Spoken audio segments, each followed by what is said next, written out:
It is 6 a.m. in the Mile High City on this Friday, March 7th, 2025. Good morning, Denver, Colorado. You've tuned into the Jeff and Bill Show, News Talk 710 KNUS. I'm your co-host, Jeff Hunt, along with Bill Thorpe, bringing you the freshest insights and hottest takes from the right, left, and center.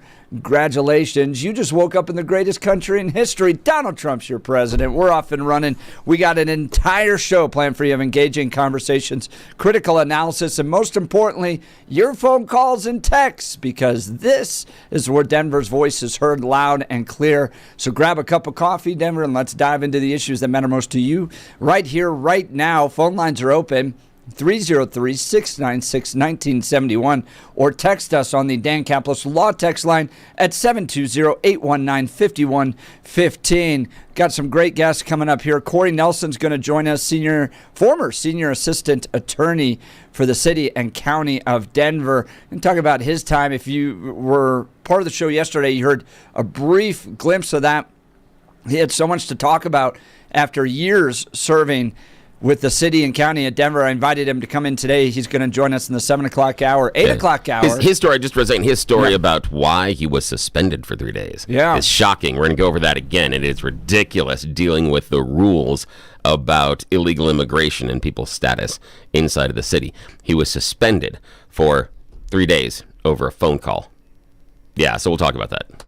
That is exactly right. And then the sheriff, Darren Weekly, joining us in the 8 o'clock hour. This kid that had been kidnapped 7 years ago, discovered in Highlands Ranch, is a fascinating story. We're going to hear from him in the 8 o'clock hour. We've got some cowboy poetry coming up, and then lots of news to talk about. The Gavin Newsom podcast with Charlie Kirk. Bill, it was like listening to our show.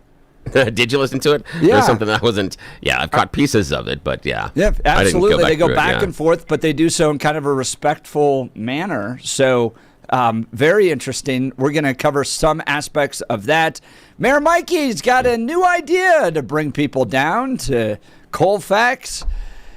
He's going to bartend. What? Yeah. So what? Are the drinks cheaper? No. Oh. No, but you can go down and have the mayor of Denver pour you a drink, and he thinks that will solve the problems on nobody wanting to come downtown. Because that was the reason we weren't going. Jeff and I often have talked about, hey, on a Friday night, let's go downtown, and Jeff's like, no, mayor's not bartending. There's no possible way we could do it. Why would we go? What would be the possible draw to go to downtown because Mayor Mike Johnson is not bartending? That was the problem we have had for months. I'm glad that he is finally getting the solution that the people are demanding. I'm glad that the Brain Trust has spent hours inside of a room that I'm sure had a whiteboard and some very expensive water on the table. Not tap water. They can't have that. Very expensive water that comes in fancy bottles, and they're not plastic. They got to be glass. So I'm certain that there was some aromatic scents in the room. They probably had a diffuser of some sort, some calm lights, and in their genius, they said the mayor needs to bartend.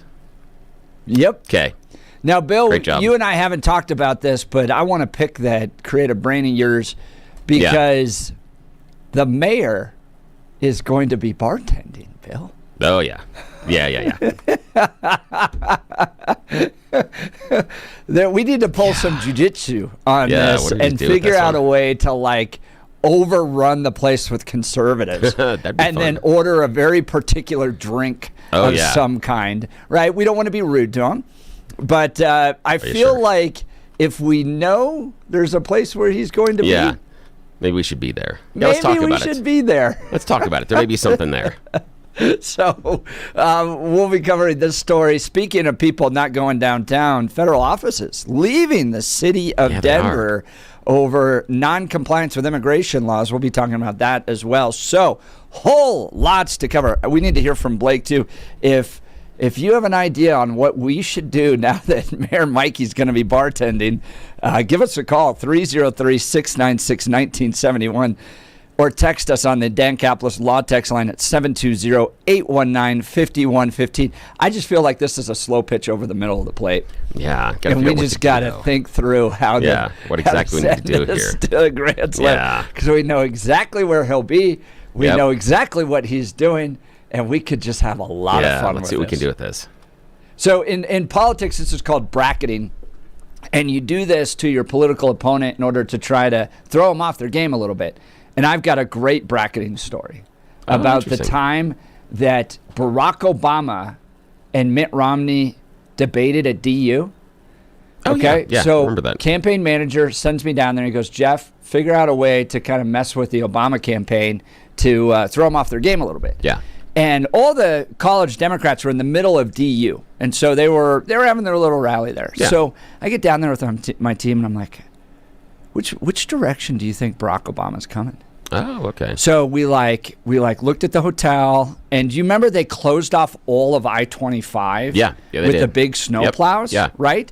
And then so we knew he was going to be coming this way. So I'm like, we could go to the center of DU and have a little counter protest with DU. But what if we lined the exit and University Boulevard with just tons of college Republicans, so that as Barry gets off the freeway, he's greeted. And you remember, he's the president of the United States. He's not used to protests like that right in his face. What if we greet him that way? So we're like, okay, let's figure this out. So he's going to come off this way. He'll come right down this off ramp. So he'll be south of DU. He's going to be northbound, get off at University Boulevard. Then he's going to turn left. Let's just put students there. So we put all these signs here. Motorcade comes right through. Dude, I'm 2 inches from the motorcade with Mitt Romney and anti-Barack Obama signs. Oh, that's now, if great. you remember, he didn't do that well in that debate. Yeah, he didn't. Nope, not at all. And I attribute it entirely to our little bracketing operation to throw him off his game. Obviously, that all those college Republicans I agree. right then and Yes. there. So nice job. You can come up with ways. It's not terrible. No, not at all. We're just messing with you a little bit. So Yeah, exactly. we know where Mayor Mikey's going to be. Let's have some fun with it. But now I want to hear from Mr. Blake Olson. Blake Olson. Blake Olson, news and comment. Hey, TGIF, Jeff and Billy. Sounds like there's going to be a lot of excitement downtown with the mayor, no doubt. We'll talk about that, and Jeff and Bill will talk about that all day. 30 and mostly cloudy in Denver, expecting a high of 37 today. The 7-10 5-day forecast coming up. Our top story. I would highly recommend this hobby to anybody. It's been the most fulfilling and worthwhile thing. I started with 6, I now have 35. You have 35 chickens? And I'm like the Pablo Escobar of my neighborhood. Oh my God. It's out. Look at that. CNN Scott Jennings and Jeff have a lot in common. The great Scott Jennings and the great Jeff Hunt. Spend our afternoons with farm animals, apparently. That's right, man. You guys know what's going on. Got to get those eggs and chickens back in this country, right? Yeah, I know you. I know y'all are concerned about egg prices. I think you should raise your own chickens. Buy the coop for $700. Get the food on a daily basis, water all the time and energy, and your egg prices will really go up. So, we're not in a position where the eggs are cheaper at the Hunt Family Ranch because we spent a lot just to get where we are. Man, my wife is on me every day. We got to have chicken. I'm not, man, I do not want to go down that road. I'll call Jeff. And in a segment we will call foreshadowing, there may be both a solution and a complication to this very problem hidden later in the show. Really? Yeah, very hidden like a very Easter egg. Huh? A very popular segment that comes up here in about 45 minutes. Oh. That we may be able to give Blake some information that could be a possible solution or a possible problem. But choices have to be made, gentlemen. Choices have to be made. We'll see what happens. I cannot wait. I will tell you, they're fun animals. We've got 2 flocks, and they live in separate little chicken huts on the property because roosters will fight each other, right? So you kind of keep them at a far away distance. But we have one rooster that's just brand new, and he's like in his middle school days. So when he crows, his voice cracks. So it's like I got a 6th grade rooster. Oh, when it's time to change. That's a Brady Bunch reference. Billy probably remembers Oh, that, yes, Peter. yes. Peter Briggs. Yep, Peter and Hey, his voice changed Briggs. here's what Scott Jennings has to say. Sounds like Jeff, I'm telling you. Outrageous the amount of eggs I get every single day. Now, don't everybody come over at once. But I did hear you sometimes bring them here to CNN and share them. I have brought eggs here. Look, I think she was making light of the idea that backyard chicken farming is taking off. But what is true is that we killed millions upon millions upon millions of chickens, which is why egg prices are high today. What I hope is that the Agriculture Department looks at this chicken culling policy. I think we may have killed too many. Well, there we go. So we will figure They are it out. pretty easy to get back. Yeah, absolutely. You just kind of let them do their thing. Yes. And lo and behold, little chicks are there. That is so cool, man. I'm glad you guys do that. Yeah, we got to order some from you someday. Day 46 in DJT announcing a delay on tariffs on most products from Canada and Mexico. 47 signed an executive order that delays tariffs on all goods under the United States-Mexico Canada agreement until April 2nd. The USMCA makes the three North American nations a free trade zone. The art of the deal. He'll negotiate, so it's actually fair for all. Imagine that. Another executive order creating a strategic Bitcoin reserve. Today we're signing, this is very historic, an executive order establishing a strategic Bitcoin reserve and digital asset stockpile. This is a promise that you made throughout the campaign, and today we're keeping that promise. The reserve will be capitalized with Bitcoin that the federal government already owns, so it won't cost taxpayers a dime. This is like a digital Fort Knox for digital gold. And premature sales of Bitcoin over the past years cost American taxpayers over $17 billion in lost value because we didn't have a long-term strategy. Right. Now we do. So. And this is something you believe in fully? 100%, yeah. Okay. And the whole community believes in it. Very good. And they made the promise, right? Absolutely. And that was the voice of David Sachs. 47 says he'll probably extend the deadline of the TikTok ban if a deal isn't reached. The president said he knows there's a lot of interest in the social media platform. Currently, the app's Chinese-owned company ByteDance has until April 5th to sell TikTok to someone based in the U.S. FBI New York Field Office Director James Dennehy, who told his office to dig in after Trump was elected, he was forced to resign, leaves the office with an entourage and bagpipes playing. Are you kidding me? An extraordinary scene outside of the New York FBI office in the last hour. Assistant Director in charge, James Dennehy, who was forced to resign under pressure this week, left the building to cheers from hundreds of his colleagues and the sound of bagpipes. He was forced out after clashing with Donald Trump's Justice Department after the removal of senior FBI leaders and requests for the names of agents who worked on the January 6 cases. He told those... That is ridiculous. There's part of me that likes it. You like that? Well, Really? if you're gonna go out, go out big. There's like elements of Office Space here that I just kind of find funny, right? Where you're like, Okay. all right. So the creative exit. Yeah. But yeah, no, it's totally over the top. It's like a funeral for him. Yes, and the guy definitely. did it for himself. Right, So there's that's like what I'm this Michael. saying. There's like this Michael Scott element. See, I didn't watch the TV show, so Oh, yeah. I have no idea what Just you're talking like about. over the top, over emotional. I was so important to this company. Wow. That type of mentality this guy has. He Wow. hires his own bagpipes for his exit. God, that's scary, man. A dude like that in the FBI. That is just Should we frightening to blend me. bagpipes? Maybe, Bill, maybe that's what we do for Mayor Mike. Yes. There we go. There you We go. bring That's nice. That's bagpipes perfect. wherever- How many could we wherever get he's in the bar? bartending. Get as many as possible. Well, it is March. And they all have to so play a different song. That's awesome. I love it. All right, the feds are adding forced labor charges to the racketeering and sex crimes charges faced by jailed Sean Combs, a.k.a. Diddy. Prosecutors updated an indictment Thursday with allegations Combs forced employees to work under inhumane circumstances. Tucker had Sam Bankman-Fried on his show. He's serving 23 more years in jail for fraud. But guess who his cellmate is? It's Diddy. Are you hanging with Diddy? I think he's in there with you. He is. And I don't know. He's been kind. So what's Diddy like? Obviously I've only seen one piece of him, which is, Diddy in prison. And, he's been kind to people in the unit. He's been kind to me. It's a position no one wants to be in. Obviously he doesn't, I don't, as you said, it's kind of a soul crushing. Yeah, I would say.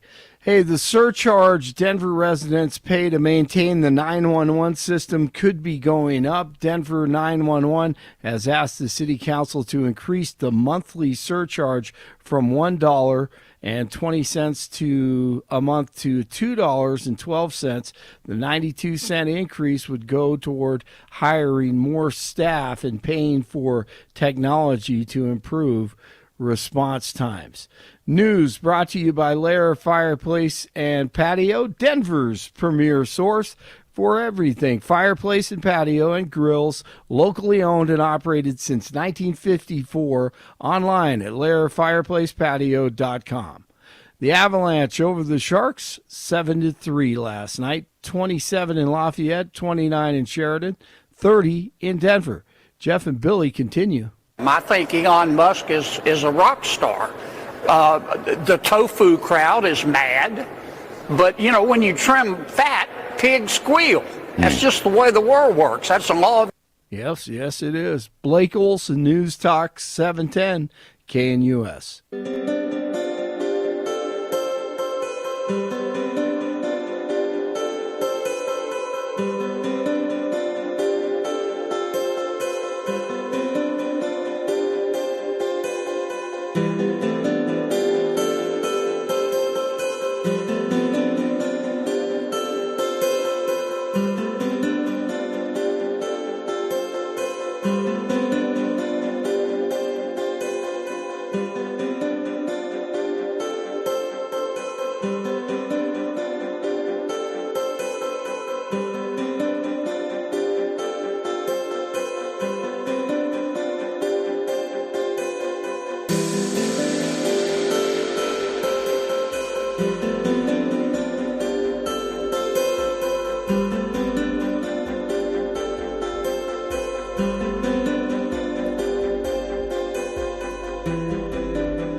Welcome back to the Jeff and Bill Show. Gavin Newsom making some news yesterday. New York Times. Newsom splits with Democrats on transgender athletes. Says it's deeply unfair. The remarks by...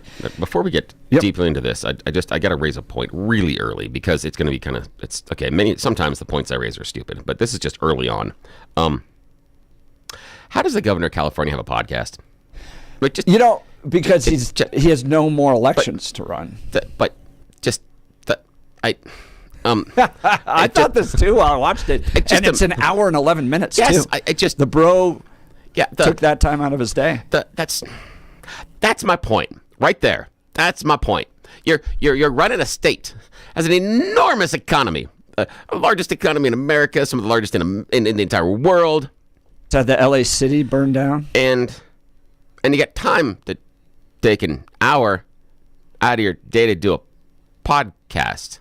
and it's a podcast. You're talking to Charlie Kirk. You're not talking to voters. You're not talking about solving the problems.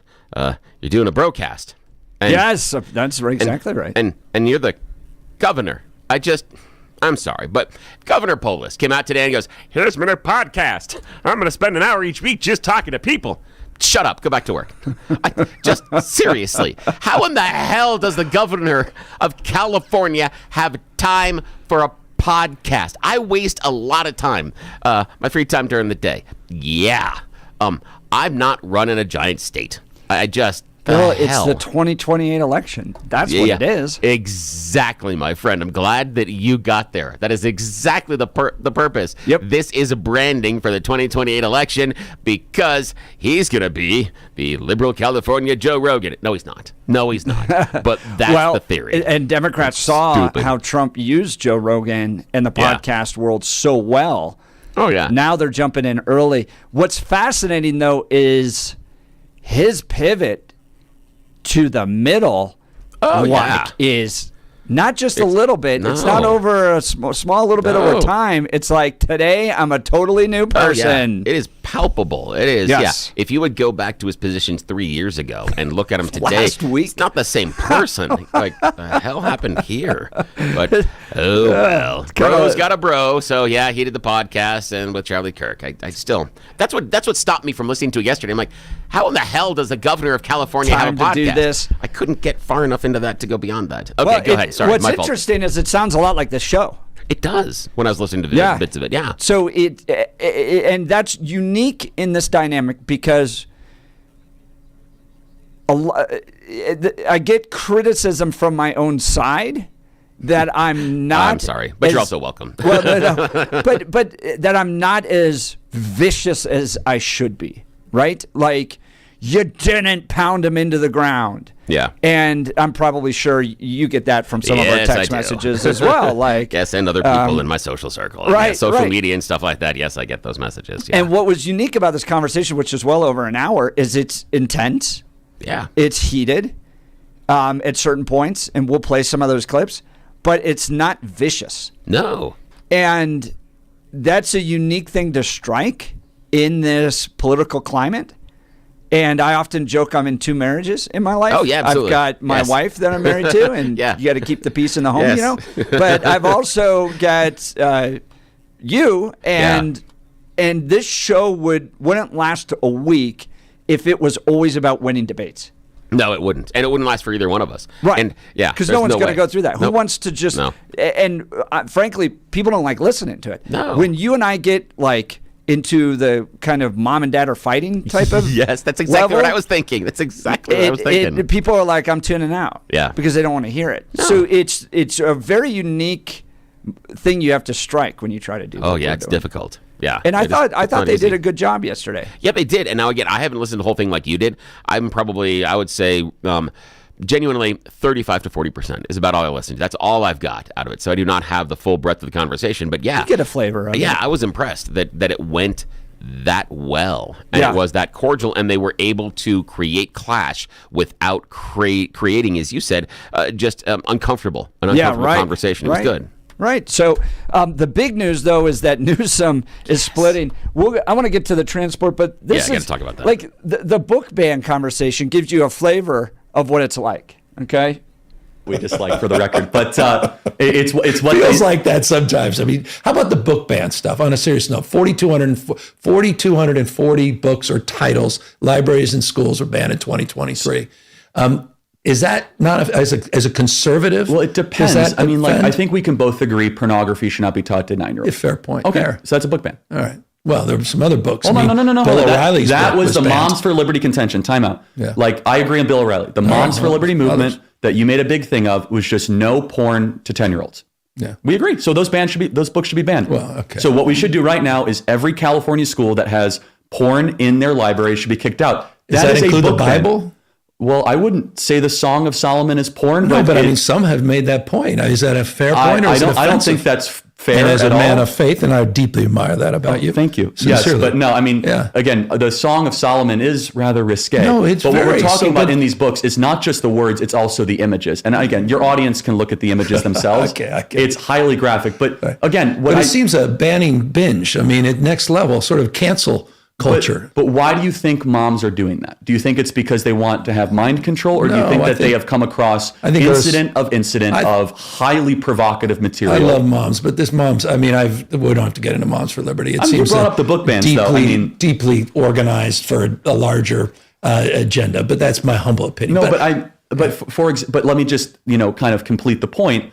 Is that it's easy to just call it kind of a book ban, but when you actually have to read some of these books, it will take your breath away of some of this stuff, right? You're like, okay, we're teaching a 10-year-old how to put a condom on. I know. I just have a problem with, who the hell is going to decide that? Government? I mean, Ron DeSantis is going to decide what I can read or say in the boardroom, in the classroom. This is the exercise of politics, though. Yeah. The exercise of politics is the highest form of community because it blends morality and sociability. So what we do is we have discussion and elections, and we have boards and commissions, right? And we as a people say, okay, no porn for 10-year-olds. Yeah. And that's politics, right? I mean, I'm not saying that there's we got to stress test whether the Bible's included in that. I don't even want to go forward anymore on this.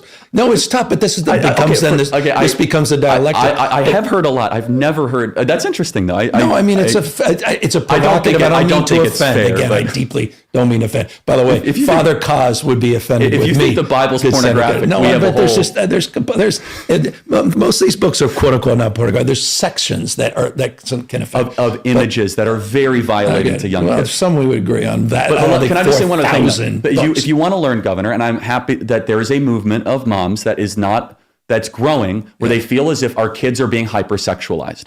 And I agree with them that they have to hear topics. Social media? Well, both in the social media and the classroom. Particular. I listened to that and I was like, dude, we've had that exact same debate. Along those exact same lines. Yes. Bringing up the exact same points. Exact same points, yes.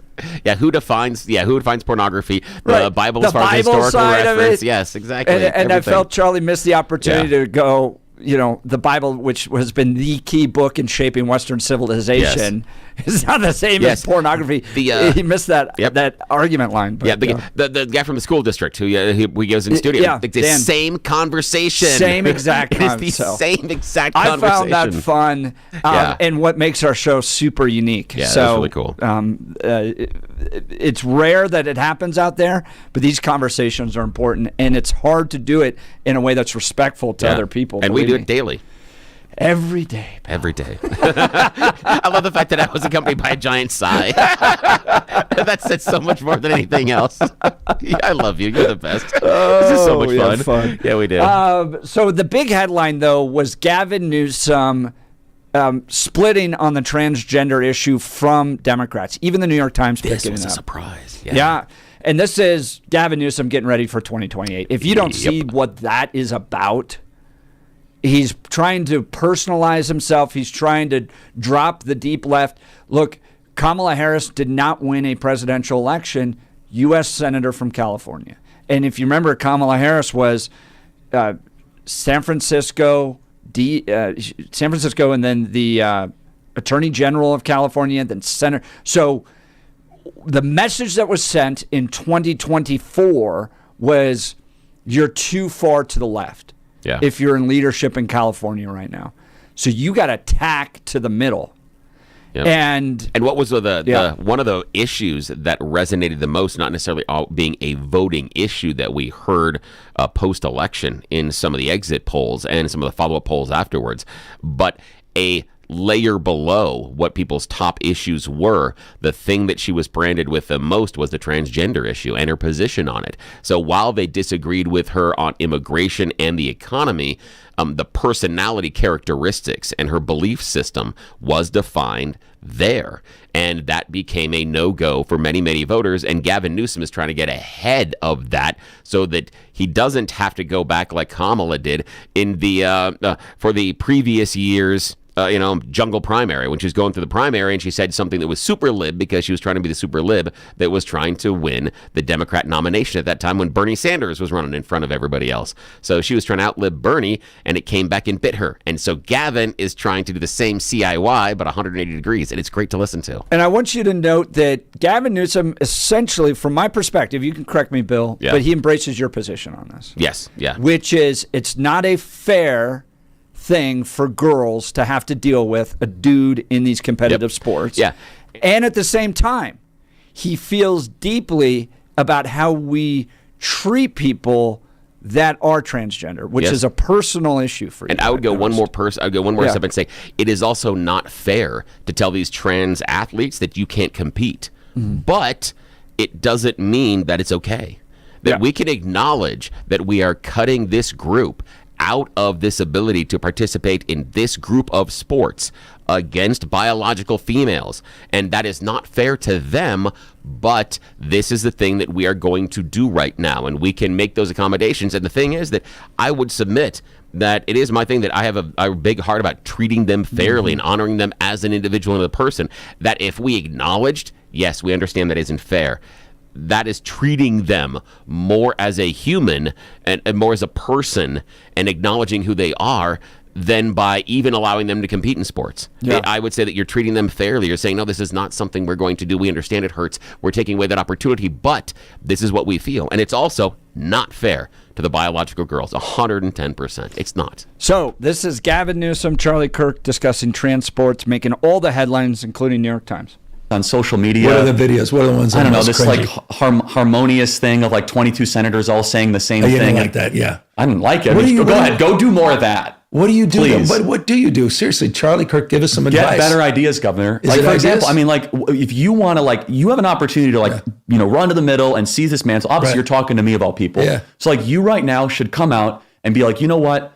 The young man who's about to win the state championship in the long jump in female sports, that shouldn't happen. You as the governor should step out and say no. No, and I appreciate. But like, would you do something like that? Would you say no men in female sports? Well, I think it's an issue of fairness. I completely agree with you on that. It is an issue of fairness. So it's deeply unfair. Would you speak out against this young man, A.B. Hernandez, who right now is going to win the state championship in the long jump? I can see you wrestling with it. No, I'm not wrestling. I'm not wrestling with the fairness issue. I totally agree with you. By the way, as someone with 4 kids, I think and 2 daughters, right? 2 daughters. And I have a daughter too. And a wife that went, God forbid, to Stanford and played on the junior national soccer team, and a guy who got into college only because I was left-handed and could throw a baseball a little bit or hit the ball for a little bit. So I revere sports. And so the issue of fairness is completely legit. And I saw that the last couple of years. Boy, did I saw how you guys were able to weaponize that issue at another level. Not weaponize. That's weaponize may be pejorative. You're right. But you were able to shine a light on? Highlight it in a way that, frankly, there are not that many out. We're talking about, I think, the NC2A, 510,000? No, but I just didn't realize. It's 890 medals and trophies that we know of in the last 5 years. That's a lot. No, so let me step back, say completely fair on the issue of fairness. I completely agree. So that's easy to call out, the unfairness of that. There's also a humility and a grace, that these poor people are more likely to commit suicide, have anxiety and depression. And the way that people talk down to vulnerable communities is an issue that I have a hard time with as well. So both things I can hold in my hand. How can we address this issue with the kind of decency that I think, is inherent in you, but not always expressed on the issue? No, I get it. So that's a big move. You have a good conversation happening there, but the biggest news out of that is you have the governor of the largest Democratic state in America saying he recognizes the unfairness of allowing men to compete in women's sports. That is a shift for the progressive wing. That is a 100%. sea change. That is an absolute sea change in the direction they were going. Yes. That is huge and created some earthquakes in politics yesterday. And oddly enough, as you talked about earlier, conversation we've had several times. Yeah, right. So if anybody's listening here and then was listening to their podcast, you're like, oh, I've heard this before. Doug texting in saying, morning, guys. Do you think Newsom is taking a page out of the Post playbook and trying to appear moderate for a potential run for the presidency? 100%. Yes. That is exactly what he's doing. So here's the question I have for listeners. Can he do it? Ooh. he actually comes across as quite likable in that podcast. He does. So to the person that just kind of tunes in and out, like I will never vote for Gavin Newsom based upon policy. Yeah. And I think he's swarmy. But to the person that just kind of airdrops in to politics, watches clips in that and goes, huh, he seems like a rather, the old adage, well, I'd like to go have a beer with that guy. And he is, and what I'll say, he's a very good politician in the transactional nature, I mean the individual relationships, going out and pressing the flesh and talking to crowds and talking to individuals, either in large groups, small groups, or individually.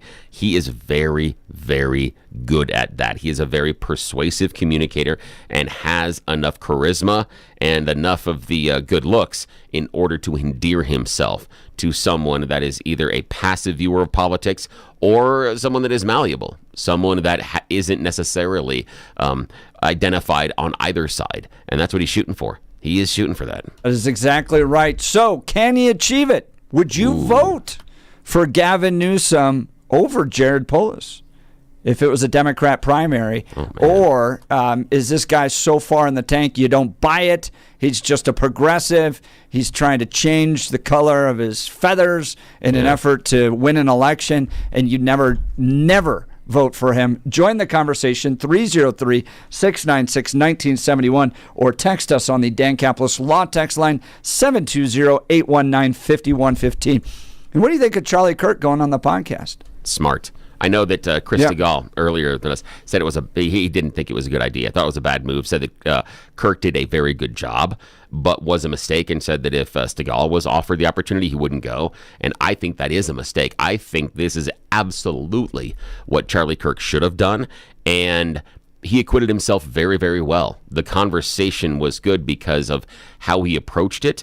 And there were some really good points that I heard, again, not the entire conversation, of intellectual honesty on both of their parts, acknowledging both strengths and weaknesses of the other side and their own side. He did a very good job. I was impressed with what he did. And Stegall's refusal to enter into the element of the opposition, I think, is a mistake. But you and I are forced to do that between this glass each and every day. So, yeah, so we're used to it. We understand how this works and how to do this properly. To hear from you. Phone lines are open. You're listening to The Jeff and Bill Show. This is Denver's Talk Leader, News Talk 710 KNUS. At this hour, I'm Christina Owayo in Dallas, and here are your top stories. President Donald Trump says he is suspending the security clearances of attorneys at a law firm involved in launching since-discredited opposition research during the 2016 presidential campaign, accusing Trump of colluding with Russia. The sanction against Perkins Coie, who worked on behalf of Hillary Clinton, is the latest in a series of moves by Trump and his administration, weeding out corruption and weaponization in D.C., including Justice Department prosecutors, career intelligence officials, and most recently, private practice attorneys. Taken together, the actions appear to send a message that the weaponization of government will not be tolerated, and to also deter government officials from engaging in unethical, possibly illegal activities, then pulling in private sector workers to help them. Elon Musk is telling Republican lawmakers that he's not to blame for the firings of thousands of federal workers as he follows President Donald Trump's directive to help with downsizing the government. He's saying in private meetings this week that those decisions are left to federal agencies. Musk is one of President Donald Trump's top advisors when it comes to eliminating waste, fraud, and abuse from the federal government. His message came as Republicans publicly support his work at the Department of Government Efficiency. Trump weighed in after a cabinet meeting, saying he's instructed the department secretaries to work with DOJ, but to be very precise about which workers will stay or go. Elon has been really teaching everybody about the numbers that you can do. But what I want is I want the numbers, but I also want to keep the good people. We want to get rid of the people that aren't working, that aren't showing up, and have a lot of problems. And so they're working together with Elon, and I think we're doing a really great job. We're cutting it down. We have to, for the sake of our country. You can't have that kind of fat. It's bloat. The president of a small federal agency that supports investment in African countries sued to block the Trump administration from shutting it down. Ward Brem, the president and CEO of the U.S. African Development Foundation, President Donald Trump do not have the authority to shut down the agency, which was created by Congress. The Trump administration has mandated Elon Musk's Doge to shrink the size of the federal government and root out waste, fraud, and abuse. A South Carolina man convicted of murder is scheduled to be executed by a firing squad Friday night. Brad Sigmund beat to death his ex-girlfriend's parents with a baseball bat as part of a botched kidnapping plan in 2001. The 67-year-old man will be the first person to die by firing squad in the U.S. since 2010, and just the fourth since the death penalty resumed in the U.S. 49 years ago. 3 volunteer shooters positioned 15 feet away will fire bullets at a target over Sigmund's heart.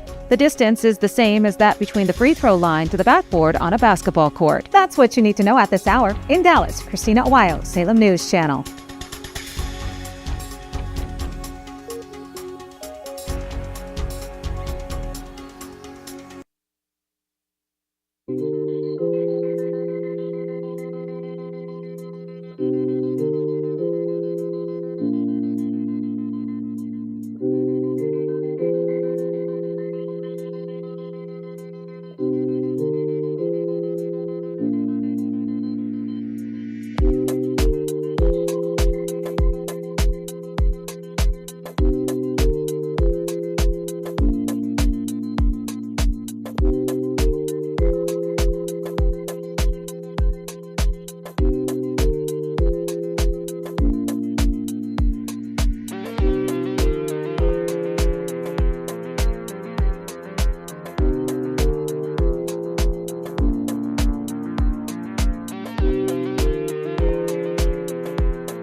Welcome back to the Jeff and Bill Show. We're talking the governor of California and his all of a sudden pivot to the middle, at least on women or men competing in women's sports.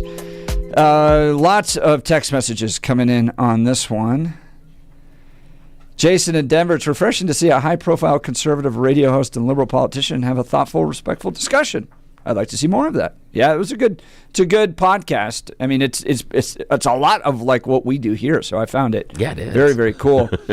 5556, they call guys like Newsom chameleons. Don't be duped by Newsom, he says. 0459, Newsom is smart and he is likable. I know people listening will say he's too swarmy, but they also bought Trump Bibles and somehow support him, even though Trump had some things in his past with particular actresses. And the thing I would look at is, instead of the Bible thing, though, when you talk about the chameleon, I would go to our current vice president, who has flipped 180 degrees from being anti-Trump, never Trump, to now running as the vice president and being inside the administration. So I think that being a chameleon in certain levels of politics absolutely exists over and over and over and over again. It isn't the purview of one side or the other. It's a purview of who wants to be in power. that changes a lot of things. Yes. Let's go to the phone lines. Ron Greeley. Good morning, Ron. What did you think of Gavin Newsom and a sudden pivot to the middle on trans issues? Yeah, morning. Morning, guys. Yeah, that is scary because he is. I don't like the guy, but when I see him, I like the guy. He looks good. He talks good. He's got that smile. He's total California, right?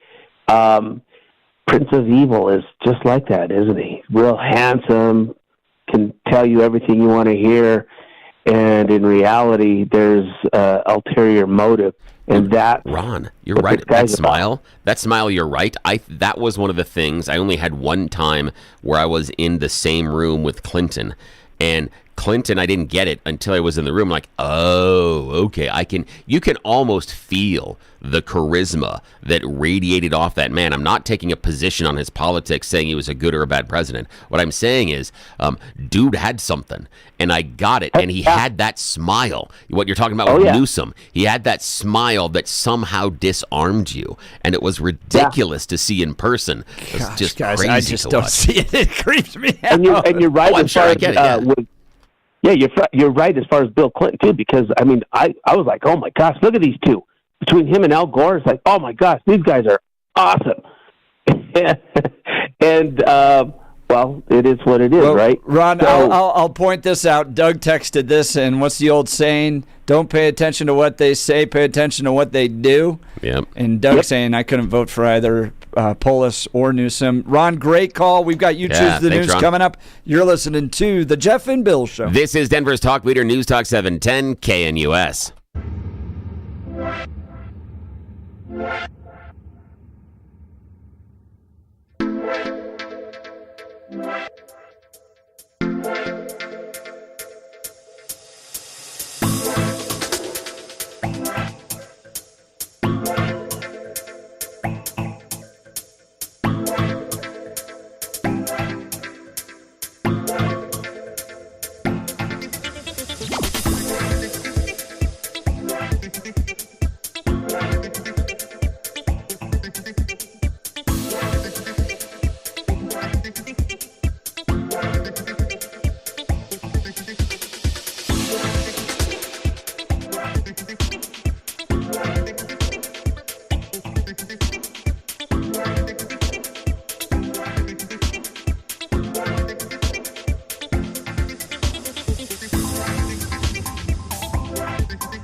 All right, it's that time of morning. I think we all need it on a Friday, Billy. Yeah. Some You Choose the News Loser Edition. Yes, it is that time of the morning where we get to make questionable decisions. These are the stories that Jeff and Blake felt weren't worthy of our attention. It's a Loser Edition. You choose the news. You are one pathetic loser. Loser! Let's go. Loser! You're a loser! It's a losers club. Bunch of losers. You're such a loser. You made me feel like a loser! She's a loser. You are such a loser. Loser. Yes, loser. But we are bringing one winner into this game. We are going to be joined by a very special guest.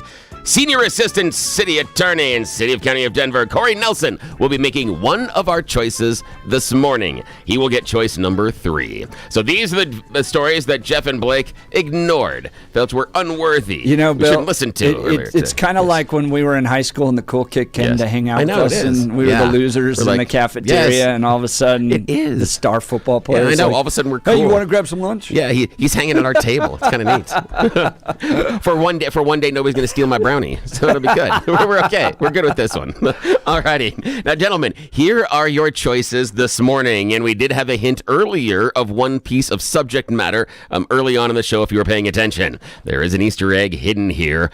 Yes, pun intended. Alrighty, gentlemen. Headline number 1, it's gonna be fire. Headline number 2, DIY, more expensive. Headline number 3, not following instructions. And headline number 4, Shaggy did it first. Mr. Hunt, your choice. DIY, more expensive. Oh, look at this. You found the winner. Yes. I knew what you were talking about. Amid egg shortages and soaring prices, some customers are taking a crack at a fresh alternative. Yeah, see what I did there? Yeah, okay, it was stupid. But still, there are companies that are starting up out there called Rent a Chicken. They can do most of the hard work for you. You can rent chickens and have them delivered to your house. That even comes with a portable coop, something that Jeff spent $700 on. Standard rental is 2 chickens. Generally, a chicken is going to produce 1 egg a week. So that means if you rent the 2, you'll get about 14 eggs per week. This is great. How much does it cost? Well, standard rental of 2 chickens is going to run you just about $500 for 6 months. 4 chickens is going to cost you about $1,000 a month. Those of you that are very, very good with the maths is going to understand that you're paying just about $20 for every 14 eggs.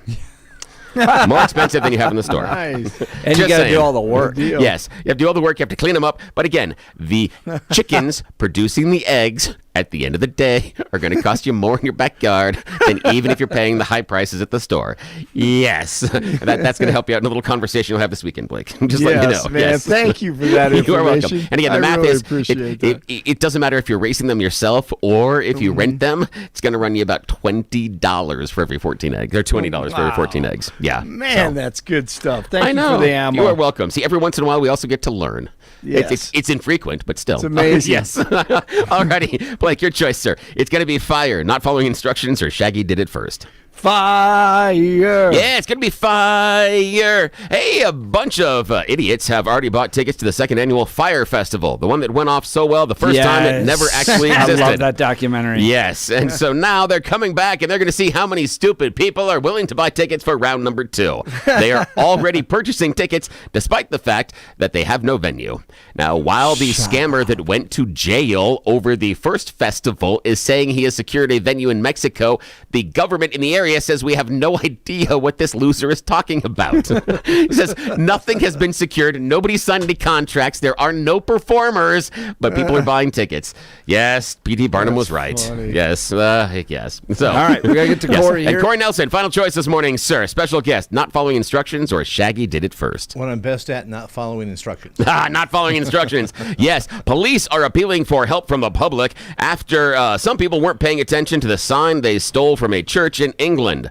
There were some very, very old documents hanging on the wall, one of which was an elaborate painting that said, "Thou shalt not steal." Yes, someone came into the church and stole the "Thou shalt not steal" painting. Absolutely something I would have done in high school. Exactly. Notably, yeah. So there are a series of the 10 Commandments on these paintings on the wall of the church, and one of the ones they stole is "Thou shalt not steal." Oh, my goodness. Which, they got it back at their hideout they're pointing at and taking selfies with. But yes, that's the end of You Choose the News. That's Lord all the works silliness in this morning. mysterious ways. Yes. Maybe we'll see a conversion there. All right. Corey Nelson's going to join us next. He's the former senior assistant attorney for the city and county of Denver. He's got a lot to talk about. You're listening to the Jeff and Bill Show. This is Denver's talk leader. We are News Talk 710 KNUS.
It is 7 a.m. in the Mile High City on this Friday, March 7th, 2025. Good morning, Denver, Colorado. You've tuned into the Jeff and Bill Show, News Talk 710 KNUS. I'm your co-host, Jeff Hunt, along with Bill Thorpe, bringing you the freshest insights and hottest takes from the right, left, and center. Congratulations. You just woke up in the greatest country in history. Donald Trump's your president. You're a doer. You're out there making it happen. You're heading to work. You're raising a family. You're making the community a better place. We appreciate you. Thank you for tuning in. Speaking of that, dude, I just got to read Jason in Denver's text message because it's hilarious. $500 for a rented chicken. How much could a chicken cost? Costco sells whole rotisserie chickens for $3.99. I'm in the wrong business. And dudes, so there's a certain thing happening right now at Murdoch's Big R. This is when the little chicks come out. So lots of opportunities for chicken purchases. But if you want to stay away from that, keep your ladies away. They're like drawn. It's like a magnet. Yes. Speaking of magnets, Bill, you're a magnet. Yeah, I am. I'm a magnet for disagreement sometimes. And I want to take a moment just to talk to the audience for a second about the conversation that we had yesterday with Sharona Bishop. Went back and listened to it a couple of times, and I just want to share with everyone that I'm really thankful that we had a chance to have her on and hear her side of the story. But also I was thankful that we were able to hear the long pile of BS that she traffics in. I'm thankful that she was able to admit during the show at one point that what Tina did was wrong. But I also do want to address this because I have some regrets about what happened yesterday. I regret deeply giving her a platform and giving her that much time. The purpose of her being on the show was misrepresented to me. I was under the impression that we were going to have a conversation and a debate. That's how we do the show. That's what we talked about last hour with Gavin Newsom and Charlie Kirk. But if you listen to the show, it was obvious within the first 60 seconds that was not her intent of being here on the show. She came here to attack me. She had no interest in a conversation or a debate. This is evidenced by the first 60 seconds when, among other things, she makes a couple of non sequitur charges about listening to a previous hour of which we hadn't been discussing. And a reminder of some of the things that happened. There was a list of people that Blake played yesterday during the news, and she was talking about those people being politically persecuted and persecuted through the courts over speaking about questions about election fraud. None of those people in that list have been able to provide any proof of their alleged election fraud when given the opportunity in court. They never have walked in and placed the proof on the table and said, here is what it is. And every time it has been looked at, their alleged proof has fallen apart. Despite Sharona's claim that what Tina did was legal, it wasn't the claim of her lawyer in court. Her lawyer claimed a necessary evil argument, that the ends justify the means, that Tina had to break the law in order to find the greater fraud. She didn't prove the greater fraud. That's basically what the issue was. The lawyer didn't argue what Sharona argued yesterday, because when people are bound by the evidentiary rules of a court system, they make different arguments. It's not the same when you come out on a podcast or even on a radio show, what those evidentiary rules are. I checked with two sources yesterday. Sharona's claim about the 20,000 documents, despite what she said, those files are not required by state or federal law to be retained. She is being willfully ignorant, in my opinion, on this law. She knows what the law is, but she's being willfully ignorant in order to make her point on it. And if anybody asks, and I understand, I have a heart for Tina. I think that she is in a bad situation. Unfortunately, I disagree with people supporting her because I believe she's in the situation because of her choices. And it's awful. And I am all behind any support, any rallies, any money, any fundraising you want to give for Tina Peters. Yes, and we will continue to offer the ability to anyone associated with those type of events to come on the air. I think that's fair. But I also would ask our listeners that if your boss or your fellow coworker said they need your help doing something that is totally legal, but in order to do this, we needed to encrypt our communications. We needed to turn off security cameras in a sensitive area. We need to allow an individual into that sensitive area at night when nobody else is around and access the computers, then suggest that you take one of those encrypted servers out of the secure area and give it to someone else, and then also lie about an ID and the identification of a person who comes in to watch a computer rebuild. If one of your coworkers or your boss asks you to do something like that and they say it's totally legal, I will leave it up to you, our audience, to judge whether or not you think what they're asking you to do is totally legal. Again, thankful that we had the time, but I have regrets about giving her the time and the platform because why she came here was misrepresented to me. I don't know if it was misrepresented. She was there through all of it. And we've had a number of people on the show debate this issue, and you've done a fine job representing your side, and now you've become kind of this person that people want to debate over the Tina Peters. And so I felt that the person that was there through all this, wanting to come on and have a conversation about it, was great. She did say, and she texted me separately after this, she couldn't see you with the Zoom. And so she couldn't get a sense of you wanting to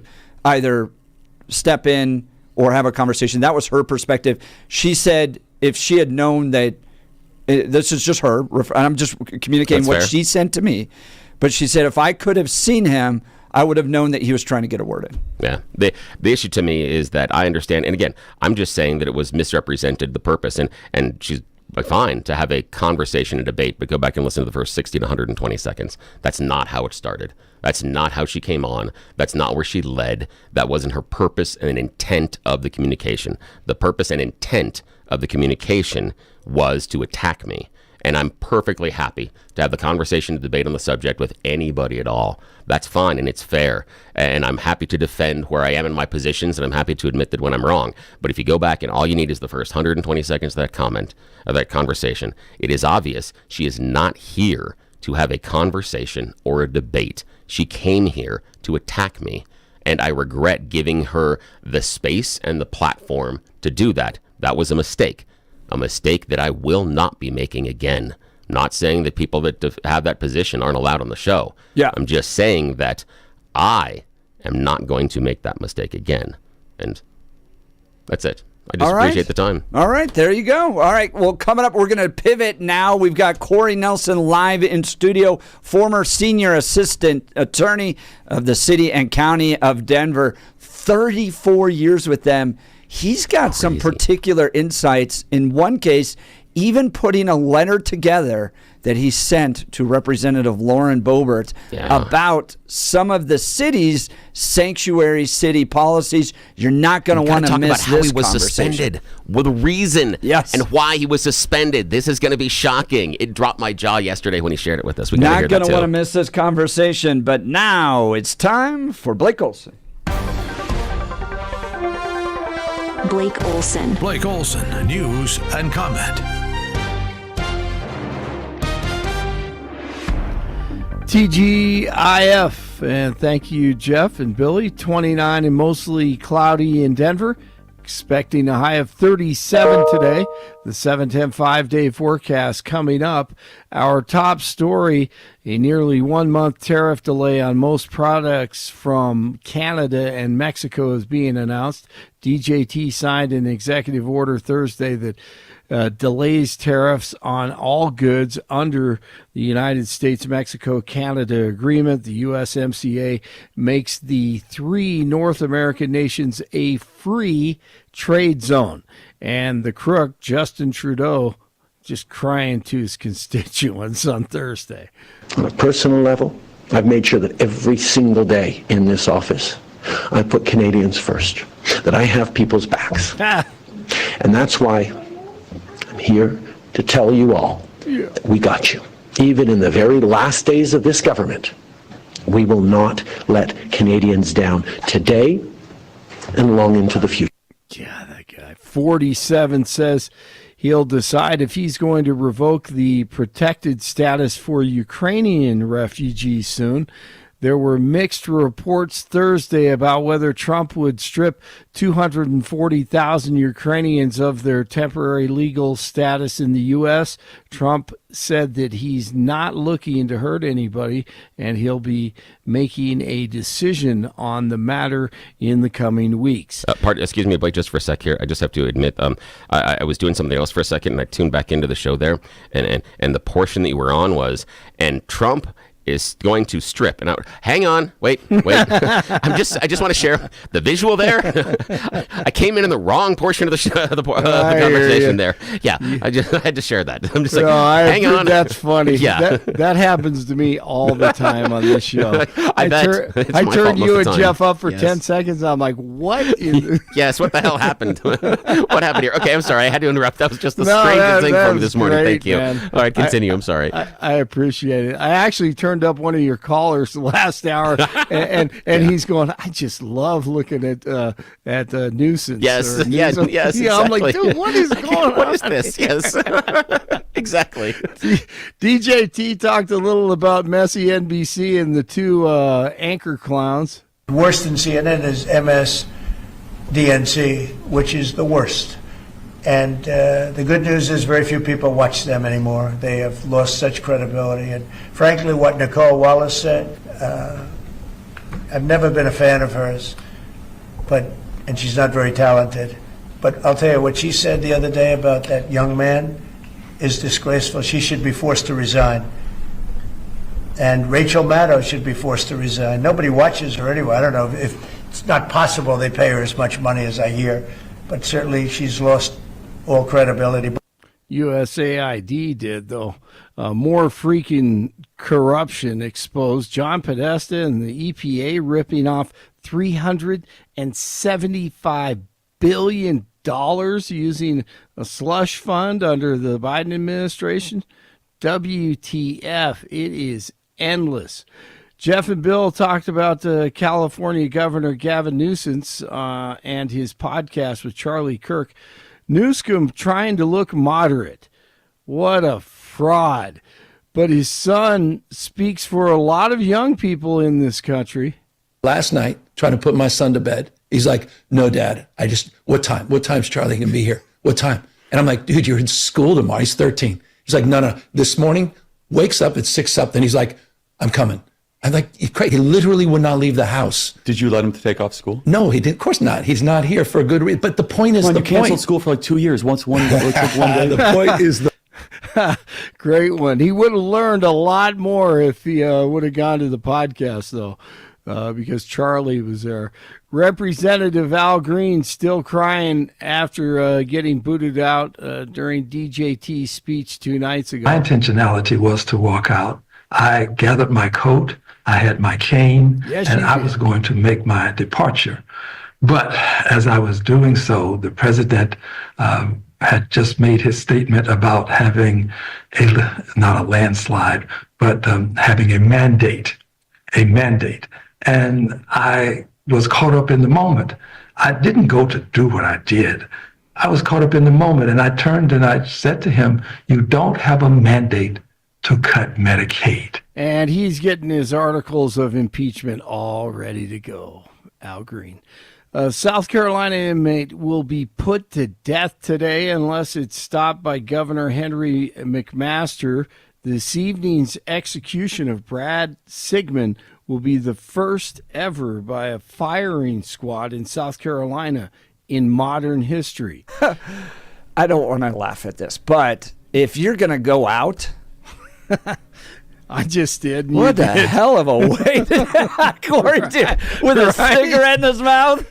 Man. Blindfolded, cigarette. I think I heard that. Man, no doubt. I was thinking the same thing. I mean, would you, goodness. if you're going to go out, would you want to lie on a table and like a glass, like in a fish bowl with a shot in your arm that way, or a firing squad, or I think a guillotine? If I knew I was going out, the guillotine. Really? Oh, no. They invented that because it's the quickest way. You'd rather get shot or pumped full of medicine, like on a table, like in a hospital. God, I don't know. The firing squad, though. I looked it up. They don't shoot the head; they shoot the heart. Yeah. Then leave it to me to make this one weird. I'm choosing skydiving, but no parachute. That's what I want to do. I mean, if I'm at that point, let me jump out of the plane and just all the way down and let me hit that ground. because it's only going to hurt the last like 2 inches.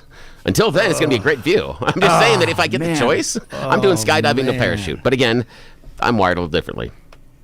Boy, Blake, that if you had to choose, you were sentenced to death by some corrupt progressive regime. The communists have totally taken over, and the last choice they give you is the ability to go out. What are you doing? Yeah, I think I got it. No, I can't do that. Yes, you There's can. no Come on. way. That's gonna be so I awesome. couldn't do that There's either. That'd be so awesome. It would You'd be have a 2 heart minutes of attack before terror. you hit the No, ground. you know it's going to end. So it just, it's going to end one way or the other. At bring least up you got a a good good view point. and a lot of fun at the end there. Much better than laying on the table. I just think the dumbest way to do it is to lie on a table, like you're in a hospital room, sure. and you have this glass. It's like the glass you and I have here in the studio, Bill. And I got to sit there and watch a lot of people while they just stick wait for me to needle die. in my arm. Oh, yeah, no. Yeah, I'm going out with a GoPro and screaming. Absolutely. That's what I'm doing. Yeah, I think I'd take the firing squad, honestly. Corey? I'd like to go out like Mel Gibson, being in that movie, being Braveheart. Yeah, being being quartered. And, Quartered, and then they rip open your intestines. I want the people to be shocked and remember me. Freedom! This got dark real quick. I'm telling you, man. You gotta remember. Oh my! Thinking about that too long. Oh man, Guys, they invented the guillotine for a reason. And the whole reason was it's like the quickest way to kill somebody. Efficiency. They don't feel anything. You're just done. Your brain is still going though. Your brain. I've heard that maybe for a second you're staring up at the sky or the bottom of a basket or something as your head rolled in. But firing squad, really? You're going to sit there for a second. You're not going to die immediately. Yeah, I think I'd take that. Come on. But this idea of having a cigarette. Now, how about the cigarette and the guillotine so you get a few puffs in? We can bring a vape while we're skydiving. we can knock these things out, guys. I'm just saying. There's solutions here. See, man, I'd like to go out skiing off a cliff. I'm a skier. So if you're gonna do something big, I like that. Off a cliff. That would be a hell of a Warren. Too cold. Oh yeah. What is the movie? What are those movies called? The ski movies. Warren Miller. Warren Miller. Oh my God. Yeah. Corey Nelson. I could just hear his voice. Yes. Warren Miller Execution Series, Volume 2. Yes. That's it. Yes. World record somersaults. Yes, exactly. Absolutely Friday in this show today. Yeah, Corey Nelson is being executed, but also going for the world record in continuous somersaults off a ramp. Don't give too many people ideas. Yeah, exactly. Okay. Sheriff Darren Weekly's turned the car around. Yeah, he's like, there's no way. No, I'm not joining this show at 8 He's going to send you a o'clock. text message. There is an emergency. He's going to follow this. Yeah. Okay, Darren, it's all right, buddy. It's safe. Come on in. Yeah. On that note, I hate to tell you this story, guys, but people who have surgery on Fridays appear to face a greater risk of death and complications. Did you know that? Team of Houston Methodist Hospital. They looked at 25 common procedures and found that the risks went up compared to people who were treated earlier in the week. So if Do you think that's because the doctors and nurses are checking out, ready to hit the weekend? So. It's called the weekend effect. Sew them up. Yeah, I think so. Yeah, I've heard stories. Where'd the scalpel go? I don't know. Just sew them up. We'll find it Monday. I got a tea time here in half an hour. We got to go. Yeah, if they're talking about golf during the surgery, right before, you're in trouble. Absolutely. All right, the Avalanche over the Sharks 7-3, 27 in Littleton, 27 in Broomfield, 29 in Denver. Jeff and Billy continue. Officer or agent, DJ Daniel, all of the above. It really don't matter to me. I love women, so I don't care. That's amazing.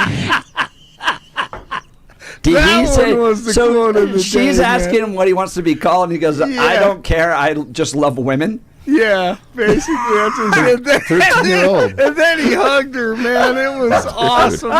He's hugging her. He's like, man, I don't care. I love women, man. Didn't he say like he's 52 years old and the 13-year-old? Yeah. You can call me whatever you want, honey. Yeah, I told these guys yesterday that he says that because he's had 13 brain surgeries, he really his personality has changed like 13 times. So I can understand What that. a gift he is. Yeah, man, no doubt. The world loves a character, and he is one. Yeah, man, he is, no doubt. Blake Olson, News Talk 710 KNUS. It'll be a chilly Friday along the Front Range. We may have some areas of morning fog, and there may be some snow showers and flurries around during the day today. It'll be chilly, highs only reaching the mid-30s. Tonight, any flurries ending, lows lower 20s. The weekend will be fair, 40s and low 50s and sunny Saturday, sunny Sunday and Monday. We could break 60 Sunday and Monday, and through Monday, mostly dry, increasingly cloudy, a little cooler Tuesday and Wednesday. Meteorologist Don Day in the 710 KNUS Weather Center. It'll be a chilly Friday along the Front Range. We may have some areas of morning fog, and there may be some snow showers and flurries around during the day today. It'll be chilly, highs only reaching the mid-30s. Tonight, any flurries ending, lows lower 20s. The weekend will be fair, 40s and low 50s. All right, welcome back to the Jeff and Bill Show. Sunny Text Sunday messages are hot. We could break Janet 60 wondering Sunday how on and earth Monday. we got onto how do you want to get killed topic. Don't know what happened. It's Friday. 1451. Hey, Bill, now the term take a flying leap has a new meaning on the show. Yes, it does. Breadman, bring back the hangman. Supposed to be quick and brought to you by the ACLU. Well done. Nice reference. Joining us live in studio, good friend of the show. I always loved when he called and joined the conversation, and now he's freed up a lot more time. 34 years as a senior assistant attorney for the city and county of Denver. He's now retired. Corey Nelson joins us live in studio. And Corey, pull the mic a little bit closer to you so we can hear your voice nice and loud and clear. But 34 years, you sent a letter to Lauren Boebert in light of the March 5th hearing, talking about some of the stuff you've seen inside the city and county of Denver as it relates to illegal immigration. Thanks for joining the Jeff and Bill Show, Corey. Thanks for having me, guys. Nice to be back. Nice to be back. I appreciate Billy's debater. We're both former debaters, and I appreciate Billy's debating skills. So, and I appreciate there are times that Corey will send text messages off air and say, "Did you think about this?" I'm like, "Oh, damn, that's a good point." Yeah, often, very often. So, 34 years. Yeah. And you had your own personal run-ins on this illegal immigration issue. Just to be clear, I retired January 1st. Just to be clear, I'm no longer an employee of the city and county of Denver, so everything that I'm saying I can speak about. So, without can they, or consequences. can they threaten you with pension stuff? Or No, you're freed up, huh? Or skydiving? Yep. Just a reference from earlier. If they offer me a plane ride, I might hesitate. Probably smart. Yes, probably smart. Sure. So tell us about the letter you sent to Lauren Boebert. Well, when I heard the mayor making public statements that the city and county of Denver collaborates, with federal law enforcement, so I had to throw a yellow flag. That's just not true. I can speak from not only from a personal experience, but because I know the law. Back in 2017, the city and county of Denver, the city council passed an ordinance that actually prohibits any employee from even talking to federal immigration officials. So you can't talk to them. I don't know how you can collaborate. And so I wanted to bring that information because it's not a matter of policy. It's a matter of law. It's actually in the books in the Denver Revised Municipal Code. It's under Chapter 28, Article 8, Section 250. I have it right here. If you want me to read, would you like me to read it? Yeah, sure. It says, no department, agency, board, commission, officer, or employee of the city, including without limitation county court administrative and clerical employees, probation, pretrial services, and community corrections, shall use any city funds or resources to assist the enforcement of federal immigration laws. The prohibitions set forth shall also include, but not be limited to, 1. Assisting or cooperating in one's official capacity with any investigation, detention, or arrest procedures related to alleged violations of the civil provisions of federal immigration laws. Wow. So it's that. And also, Mayor Hancock passed a executive order, number 143, that actually created a funding mechanism for funds from the city and county of Denver to help fund a legal clinic for immigrants going through the asylum process. So taxpayer money are helping support that legal clinic process. So I don't know when you talk about aiding and abetting. I mean, aiding and abetting people going through the asylum process, I get it. But what more, I guess, hindrance can you be giving legally from this perspective? I mean, Denver's done everything it can. Now, back in 2017, the reason we were told this thing was passed was to help victims of crime. I get it.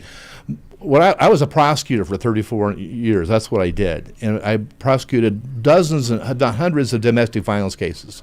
And victims, we were told, were afraid to come forward and cooperate because if their immigration status was questionable, they were afraid of having ICE come and have them deported. And of course, we want our victims to be available for trial and help in the prosecution case.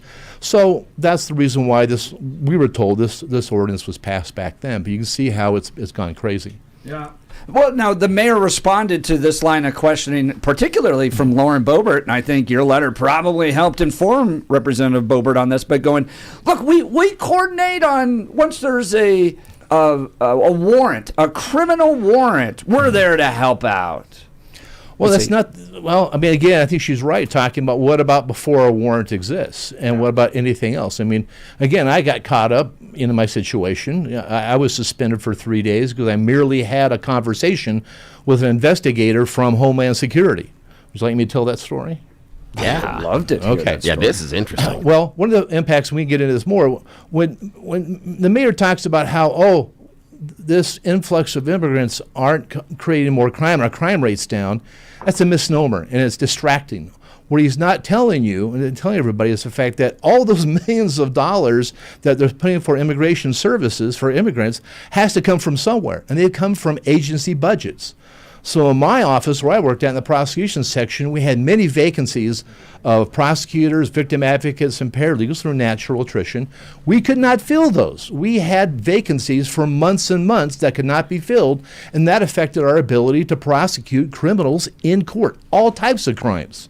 And so while I'm not saying immigrants commit crime, but I'm just saying that the services that they're taking up, it hampers and it impacts our capacity to prosecute and effectively provide public safety. And so public safety has been hindered because of the money they're spending on immigrants. It's without doubt. They're just lying about it and distracting you with statistics. The line of statistics, there's statistics, damn statistics, and throughout lies, right? So I felt compelled, to come forward with this. But what happened is last summer, I was covering 3 different jobs. And one of the jobs I was covering in our juvenile courts. That's something I normally didn't do, but I had to go cover because we didn't have somebody to work that job.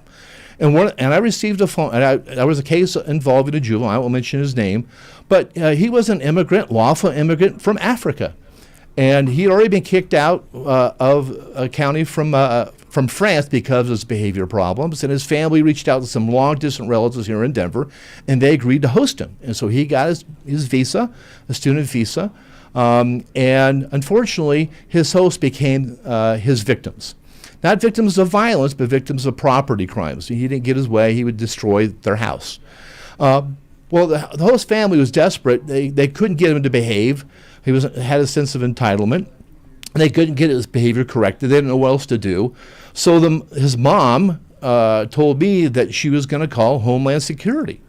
And I got a call from Homeland Security and asking about our case in court against him. Now, I knew enough about immigration law to understand that I had nothing in our case involving property crime that would allow him to be deported. That requires acts of physical violence. And it was basically telling this Homeland Security investigator, there's nothing here. There's nothing here for you to take action against this kid. Well, my boss found out about it, and I got suspended for 3 days for merely having the conversation. And they called you? Yeah, they called me. And so what is the expectation come from the city of Denver? You hang up the phone? Yeah, just I can't talk to you.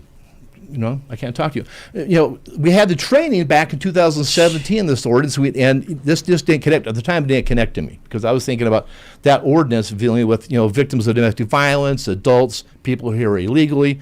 The idea of this connecting to a juvenile with a legal visa from Africa, and this situation where I wasn't issuing a phone call. I was receiving a phone call. It just didn't connect to the ordinance. So I had to admit, I said, yeah, I violated, these provisions. You're right. You got me. I admit it. But, I think the fact is that if the spirit of the law is designed to, anyway, so that's what happened. But it's crazy to think that other employees, in the city and county of Denver, say, we collaborate with federal officials. You can't under this ordinance. You can't. You'd be subject to not only being fired, but being criminally prosecuted. I was kind of glad they didn't, but it would have been an interesting, political PR stunt if they would have had to prosecute me for that violation. But no sheriff, no police officer, no city employee can talk to any official of ICE or Homeland Security on these situations. They can't talk, let alone collaborate. So the mayor's be disingenuous from that ordinance. We're talking with Corey Nelson. He's a former senior assistant attorney for the city and county of Denver. Now, what I find fascinating about all this, okay, so the groundwork was laid by Republicans at the hearing that took place on Wednesday, that they're going to refer these mayors to the Attorney General's office for prosecution, okay, for harboring illegal immigrants, that type of thing. I would like to point out that the city is utilizing its own ordinances to essentially prosecute anybody that's an employee that coordinates or talks with immigration officials. Right. So if you were caught off guard and go, well, I think it's offensive that the Attorney General would prosecute these mayors, I want to point out that these mayors are already prosecuting their own employees if they even take a phone call from a member of the immigration services. That's right. Now, I don't know if there's a criminal case there, but I would like to talk briefly about who would do that prosecution, right? Yeah. And that would be a federal prosecutor. Right. It'd be in the federal courts of Colorado, and that would require a U.S. attorney for the District of Colorado to have, I'll just say it, the balls to do that, right? Well, who's that? We need to have a U.S. attorney who has some gumption, at least doing the investigation. At least, put this in front of a grand jury. I'd love to see this in front of a grand jury. I'll volunteer to testify. Come on in, give you all the information. I'm not saying they should be prosecuted or they should go to jail for this, but if you want to do an investigation, please do it. But we need a new U.S. attorney because Biden's appointee, you know who that was? Who Biden's appointee, who our U.S. attorney was? Because I'm certain your next guest will know who it is. Was the guy named Cole Finnegan. You know who Cole Finnegan was? He's a political hack. You heard me right. Quote me. Cole Finnegan's a political hack. Please quote me on that everywhere. He was Hickenlooper's city attorney. Oh, boy. Okay. Had no prosecutorial experience. Yeah. He came into the job and almost destroyed my prosecution section by putting somebody in charge who was a political brown noser, I'll just say it. Yeah. Had no experience whatsoever. Almost destroyed our office. Right? Wow. So he's got no prosecutorial, Cole Finnegan had no prosecutorial experience, but all of a sudden he's the chief prosecutor of federal prosecutions in the state of Colorado. How the heck does that happen? I feel sorry for all those DEA agents, all those FBI agents in Colorado, because, oh my God, you got a guy in charge of federal prosecution, know which way is up. It's just crazy. Do you have a recommendation for Trump? Well, George Brockler's tied up. I'm sorry. So that's an interesting. I know George wouldn't want to do it, but really? Maybe somebody like George, who that would be, I don't know.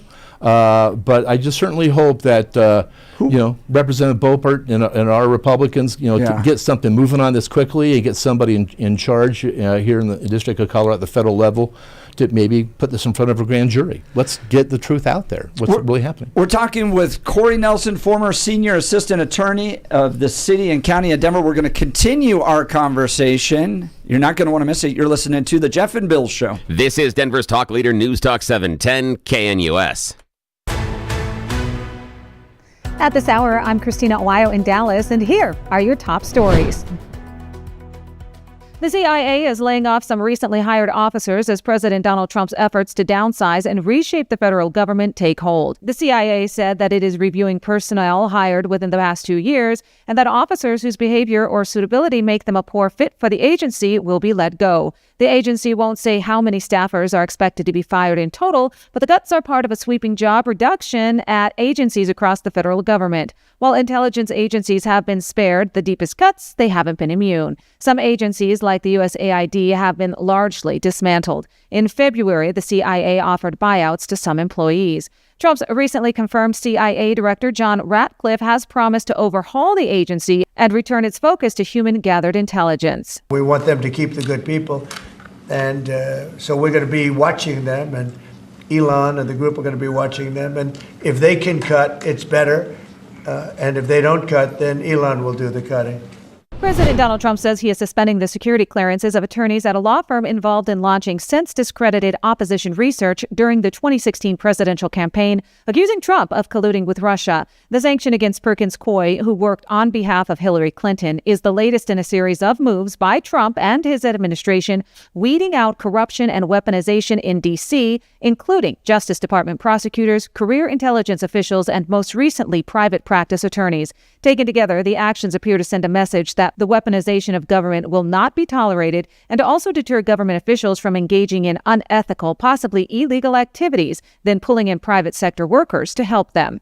The man whose legal saga amassed a worldwide following of serial podcast listeners will remain free even though his murder conviction still stands. A Baltimore judge ruled for Adnan Syed's sentence to be set to time served under a relatively new state law that provides a pathway to release for people convicted of crimes committed when they were minors. Both prosecutors and defense attorneys agree that Syed does not pose a risk to public safety. He maintains his innocence. Syed was released after more than 23 years in prison 3 years ago when his conviction was temporarily vacated. Elon Musk is telling Republican lawmakers that he's not to blame for the firings of thousands of federal workers as he follows President Donald Trump's directive to help with downsizing the government. He's saying in private meetings this week that those decisions are left to federal agencies. Musk is one of President Donald Trump's top advisors when it comes to eliminating waste, fraud, and abuse from the federal government.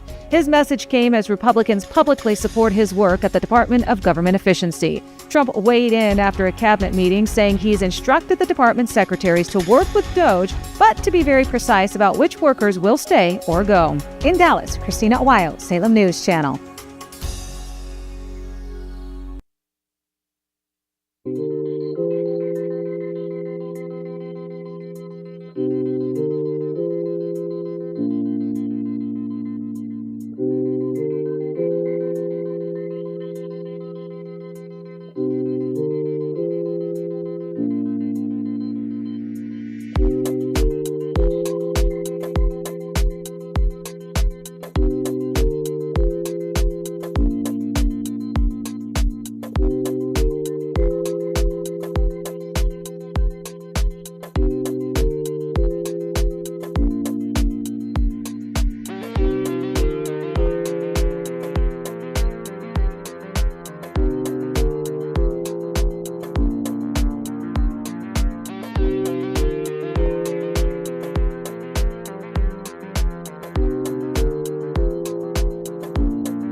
Welcome back to the Jeff and Bill Show. Man, we've got a fire show on Friday. Song here. There's in the previous ad. Yeah. Oh, Harvey Danger flagpole sitter. We just did an ad for flagpoles and did we? Yeah, just like I didn't plan that. I'm just saying. The conversation is hot in the studio right now. We've got Corey Nelson, former senior assistant attorney of the city and county in Denver, and then coming up in the 8 o'clock hour, Sheriff Darren Weekly of Douglas County is going to join us. So much to talk about. But what Corey's done, 34 years, city and county of Denver, he's going, these ordinances, these laws written to be a sanctuary city are real. They're impactful. They impacted his career. It's impacting funding. This is agenda-driven. Mayor Mike Johnston was not being honest on Wednesday when he was testifying, going, we're not a sanctuary city. We're just a welcoming city. And by the way, we coordinate with federal law enforcement once there's a warrant. It's all designed. It was put together by this law firm to try to avoid prosecution, I think. But I think it's going to come anyways. But Bill, that was $2 million well spent. Right. Yeah, right. Yeah. I'd love to get paid even close to that. So $1,000 an hour? Yeah. that was the thing that we talked about. Yes. We talked about that on the show. I just kind of find it interesting that the city attorney's office couldn't somehow provide him the legal counsel. Exactly. Yes. I'm sorry. You couldn't find anybody. You couldn't find anybody for the $2 million. And the other part that really annoyed me, not only just the insult to the great legal minds that exist inside of Colorado, also the fact that you're spending the money in D.C., which means those attorneys are spending our tax dollar at the bars, at the restaurants in D.C., not here. $2 million that could have been pumped into the local economy, paying someone's rent, paying health care, I will tell you exactly food. Why this happened. Come on. Because after he's done with his term, there's going to be a lovely job waiting for him at Covington. Yeah, that's probably true. He's buttering up his future bosses. Yeah. Also, on the testimony, just on a side note, we put a Jim Jordan thing yesterday where Jim really went after him about one altercation that happened when they were releasing one person into a parking lot. And I found it personally appalling that he couldn't just say that was wrong and we need to alter our procedures. But he couldn't because 1,200 people we've done this. Yeah, don't care. Dude, one person it's being almost big changed the comical if it policy. wasn't absurd. Yes. Watching these ICE agents run around a parking lot trying to tackle a guy. Yeah, which again, you can look at that. Any reasonable person can view the video and go, that was stupid. Right. Let's not do stupid again. Can we just change the procedure? It just... So, but yeah, Bill, we got a text message or a call question. We did. Yeah. By the way, we're getting a text message in here, 0459. There's Corey. They're saying you are great, man. Yeah, they love listening to you. This is the call that we had off air. They wanted to know about the RICO Act, and the conversation was, could there be a way to utilize the RICO Act to go after Mayor Mike Johnston or anybody else that is claiming sanctuary city status based on the policies and procedures they have implemented and allowed to exist? Would that be a possibility, and if so, how? Well, the answer to that question is it depends. My favorite legal answer for everything. I love that answer. Right? It's a novel approach. I think it's certainly worthy of investigation. I think the first step is to get the facts down, and that's why I think the first step that ought to be happening is if we get the right U.S. attorney and bring in this in front of a federal grand jury, then you might get the facts and be able to have somebody, take a look at that possibility. It's novel. Again, we would talk about the weaponization of the laws against political folks, and I'd hate to, all of a sudden be accused of doing that. I am not seeking, any government official to go to jail. I was threatened with jail. I don't like it, for doing my job. So I just think that the truth ought to come out and people understand that there is a cost to their policies and laws.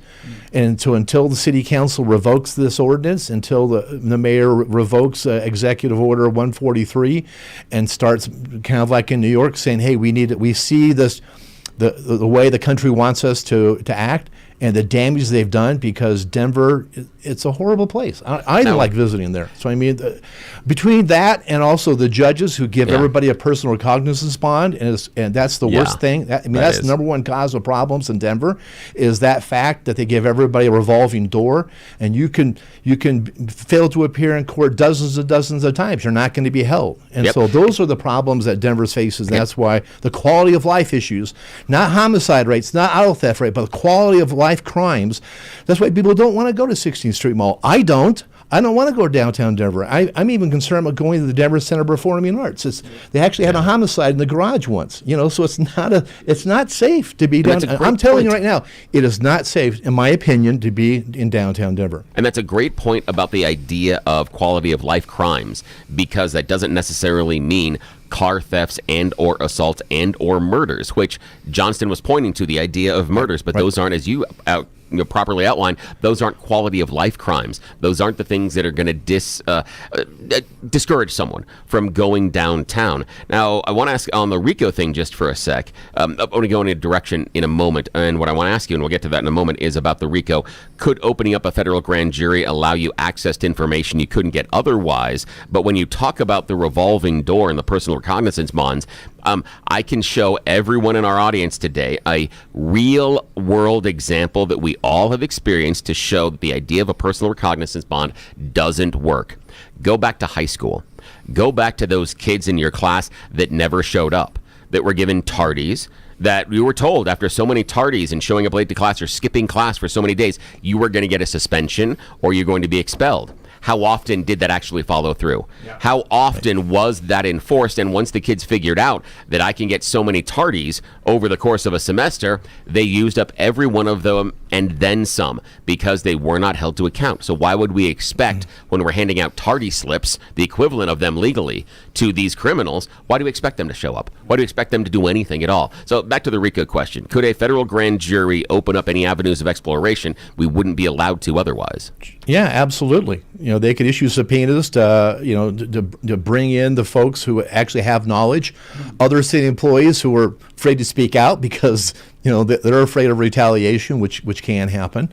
And I think they get the documents together, present this to a grand jury. I'm not sure what the result would be, but I think that act alone of bringing, because you don't have to start a grand jury. One's already existing. You just bring in a new investigation in front of them. So it's not a lot of new effort to do that, but just bring in the investigators and bring the information before the grand jury and let the truth come out. That's Corey Nelson, former senior assistant city attorney for the city and county of Denver. We'll continue our conversation. You're listening to the Jeff and Bill Show. This is Denver's talk leader, News Talk 710 KNUS.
Welcome back to the Jeff and Bill Show. Joining us live in studios, Corey Nelson, former senior assistant attorney for the city and county of Denver. All right, so you've done 34 years. You're exposing a lot of the problems down there, which is great. What's next for you? Well, I'm hoping to do some volunteer work for my town of Parker. I'm trying to bring my experience as a prosecutor in Denver to help address issues of like retail theft and street racing and eluding of police officers. We had a Parker, for example, in February. George Brockler's office convicted Mr. Conyers for aggravated motor. Well, I'm sure actually what the convictions were for, but he killed an individual. He was fleeing Walmart after doing a retail theft case. The Walmart our family uses. Parker police got into a chase with him. He involved in a collision in the intersection of Parker and Lincoln. A gentleman by the name of, I think it's Jose Pinto, was 53 years old, was killed. The driver, Mr. Conyers, got away, but investigators tracked him down. So these things, these police chases are dangerous. You know, Douglas County, they're the only few people that do chases anymore. But what I'd like to do is bring a program to Parker like we do in Denver, and we take civil actions against the vehicles involved in chases. So even if you can't prove who the driver was, let's take that tool that was used for that dangerous facility and let's impound it for a few months. Take that toy away, you know. And how's Parker responding to that? Well, I just started. I just sent the information over to the chief of police yesterday. I'm going to meet with some town council people. So I'm hoping to do some volunteer work and bring them a good tool I think that the Parker Police Department could use to deal with these. We also got street racing as a problem. I mean, every weekend I'm hearing people on Hilltop Road by my house racing. It's dangerous. We can get people killed out there. So we need to address and take away. You know, I was a student in elementary school. If I brought a water gun in, the teacher would take the water gun away from me and stick it in her desk for a while, right? Right. I think if you get a 19-year-old, a big, powerful vehicle, and he's racing, and I had some from Elbert County racing in Denver and doing 120 up I-25 in Colorado. Jeez. I think even though the owner wasn't the person involved, the owner, I think, has a duty to prevent this stuff from happening. Yeah, right. And not giving these keys to powerful vehicles to 19-year-olds without consequences. So let's just keep the vehicle in the impound facility for a few months and see, see if that can calm things down. Wow, so very that's what I'd cool. like to do. Well, Corey Nelson, former senior assistant city attorney for the city and county of Denver, is going to hope we can have you back, especially as it relates to Mike Johnston and possible federal investigations, all that stuff. Love to have you back. I'd love to be here. Thank you, guys. I appreciate you guys. I appreciate Billy very much. His debating skills. He's thank awesome. you. You guys an awful lot. Thanks. Appreciate you a lot. Thanks Thank for you having so much. You bet. And he sent a letter to Lauren Boebert, really encouraging her to look into a lot of these policies, not just policies, but ordinances and laws in the city of Denver. And you can see that it clearly informed her testimony during the House Oversight Committee and her questioning of Mayor Mike Johnston. So thanks for doing that as well. All right, coming up next, Sheriff Darren Weekly is going to join us. Wild story coming out of Douglas County. A kid had been kidnapped by his mom 7 years ago, gets caught trying to break into a vacant house in Highlands Ranch.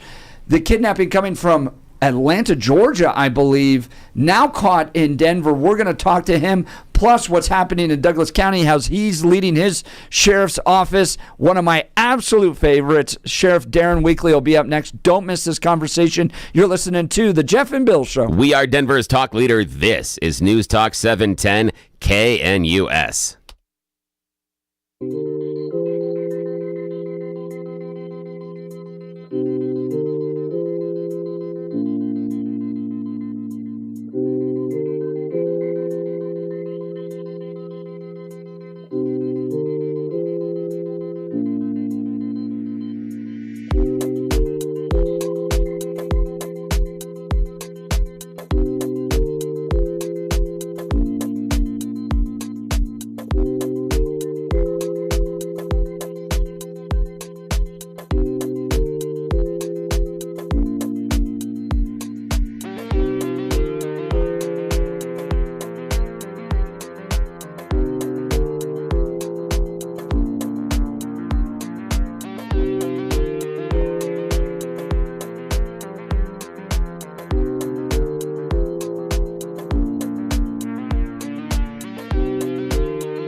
It is 8 a.m. in the Mile High City on this Friday, March 7th, 2025. Good morning, Denver, Colorado. You've tuned in to the Jeff and Bill Show, News Talk 710 KNUS. I'm your co-host, Jeff Hunt, along with Bill Thorpe, bringing you the freshest insights and hottest takes from the right, left, and center. Congratulations. You just woke up in the greatest country in history.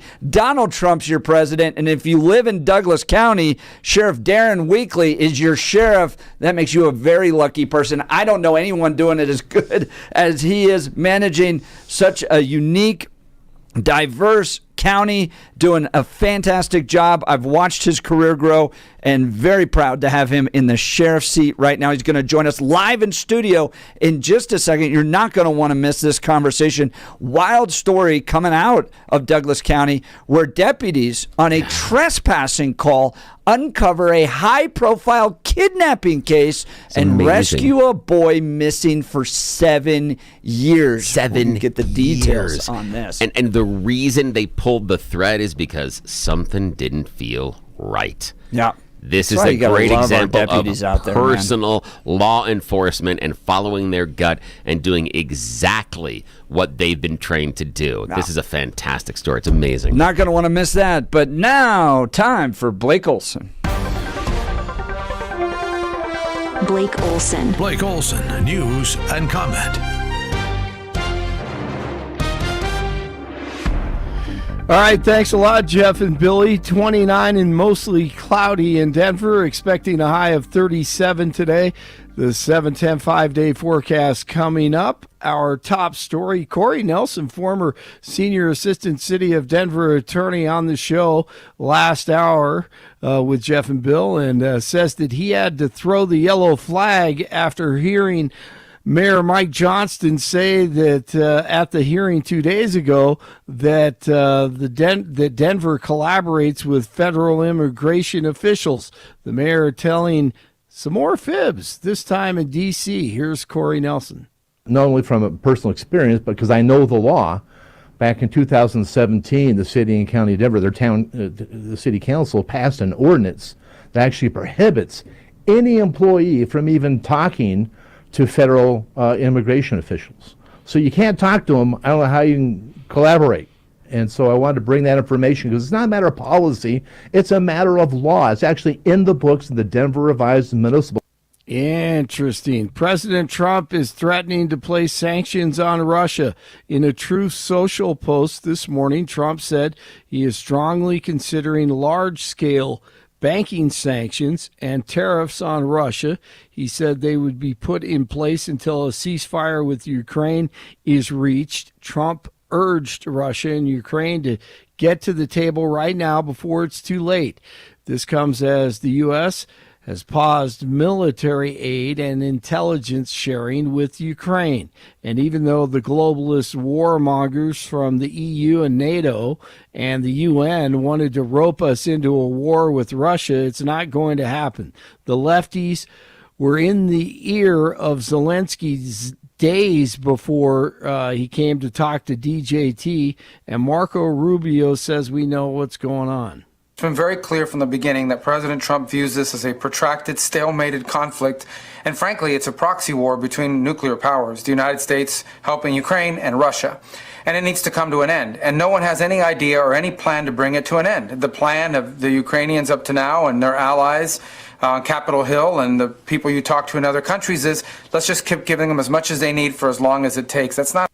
And Italy says they're not getting into any conflict either, despite the pressure from the Western European leaders who are looking more and more like dictators every day.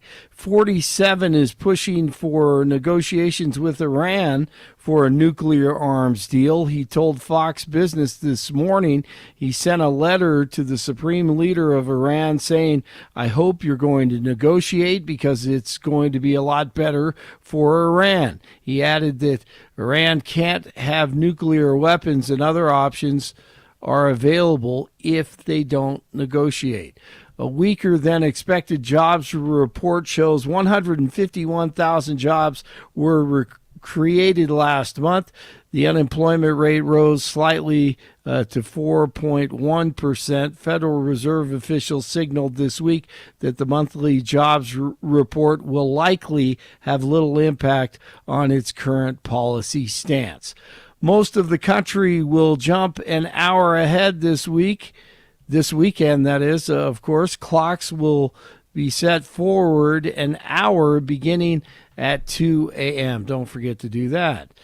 Shifting more 60 minutes forward, 60 minutes more of daylight. I'll get it straight. Jeez, I need to set the clocks back today.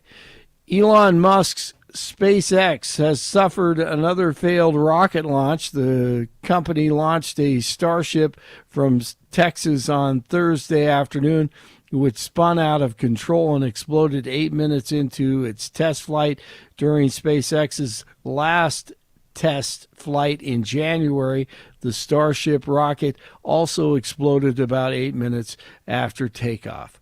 A South Carolina inmate will be put to death today unless it's stopped by Governor Henry McMaster. This evening's execution of Brad Sigmund will be the first ever by a firing squad in South Carolina in modern history. All right, the Avalanche over the Sharks last night, 7-3. That's what I want. I think I'd rather be eaten by a shark. That's how I'd like to end it. Jeff was and Billy were asking me that last hour. I think the size of the shark is super important, though. Yes, because if it's small enough, it's a lot of little bites, and then you're like, dude, just hurry up. Forget that. Large shark, it might be good there. Yeah, just stay inside the mouth for a while. Here's a dumb thing. You and I both thought about that enough to have that conversation. Exactly. Let me go back to bed. Yeah, exactly. Both of us. Both of us, my friend. 26 in Castle Rock, 27 in North Glen, 29 in Denver. Jeff and Billy continue. Not a problem at my house. My chickens are in a very nice, secluded backyard area. They're not interacting with any other infected. Scott Jennings and Jeff doing the same thing. I love it. Blake Olson in News Talk 710 KNUS. Through Monday, mostly dry, increasingly cloudy, a little cooler Tuesday and Wednesday. Meteorologist Don Day in the 710 KNUS Weather Center. It'll be a chilly Friday along the Front Range. We may have some areas of morning fog, and there may be some snow showers and flurries around during the day today. It'll be chilly, highs only reaching the mid-30s. Tonight, any flurries ending, lows lower 20s. The weekend will be fair, 40s and low 50s and sunny Saturday, sunny Sunday and Monday. We could break 60 Sunday and Monday, and through Monday, mostly dry, increasingly cloudy, a little cooler Tuesday and Wednesday. Meteorologist Don Day in the 710 KNUS Weather Center. It'll be a chilly. Welcome back to the Jeff and Bill Show. I've been so impressed with his leadership in Douglas County. Now he's live in studio. Sheriff Darren Weekly. Thank you, brother, for coming by. Thanks for having me. All right. Wild story coming out of Douglas County. I saw the headlines, and I contacted the PIO, Deb. Great person. Very helpful in helping put this together this morning. So Douglas County Sheriff's deputies on a trespassing call uncover a high-profile kidnapping case, rescuing a boy missing for 7 years. Give us the details on this. Well, I'm just really proud of my staff. On February 23rd, about 3:30 in the afternoon, our dispatch center received a call of a possible trespassing or burglary in progress in Highlands Ranch. So we dispatched 2 deputies, figure out exactly what was going on, what we had. When they arrived on scene, they found a vehicle parked in the driveway with 2 kids inside the vehicle. Not knowing what they had, they contacted the kids, like, "Hey, what's going on?" and talked to the kids a little bit. And then the boy, who we later identified to be Aziz, who is the missing child, had a cell phone, called mom, who was inside the home, and then mom and her husband came outside. And then our deputies made contact with them. And during the course of the deputies investigating, "Why are you in the house? What are you doing?" Their story unraveled fairly quickly. The male, his name was Bourgeois. He provided deputies with an identification card of a deceased person. The mother, the second suspect, her name was Rabia Khalid. She said she's never had an identification card before, and that's obviously a huge red flag for us. I mean, and so through the questioning process, they were able to identify these folks. With Khalid, our deputies are equipped with a portable scanner that can scan a fingerprint out in the field, because shockingly, people lie to us a lot about who they are. And so the deputies, when they figured out, obviously, that they were being misled, they did a morph scanner on her fingerprint, and we able to identify her, cleared her through our computers, and then that's when we uncovered the kidnapping warrant. So it was just the scan of her fingerprint realizes, okay, now we're attached to, we know who this person is. You run a warrant search, and lo and behold, she had kidnapped her son 7 years ago? Yeah, that's correct.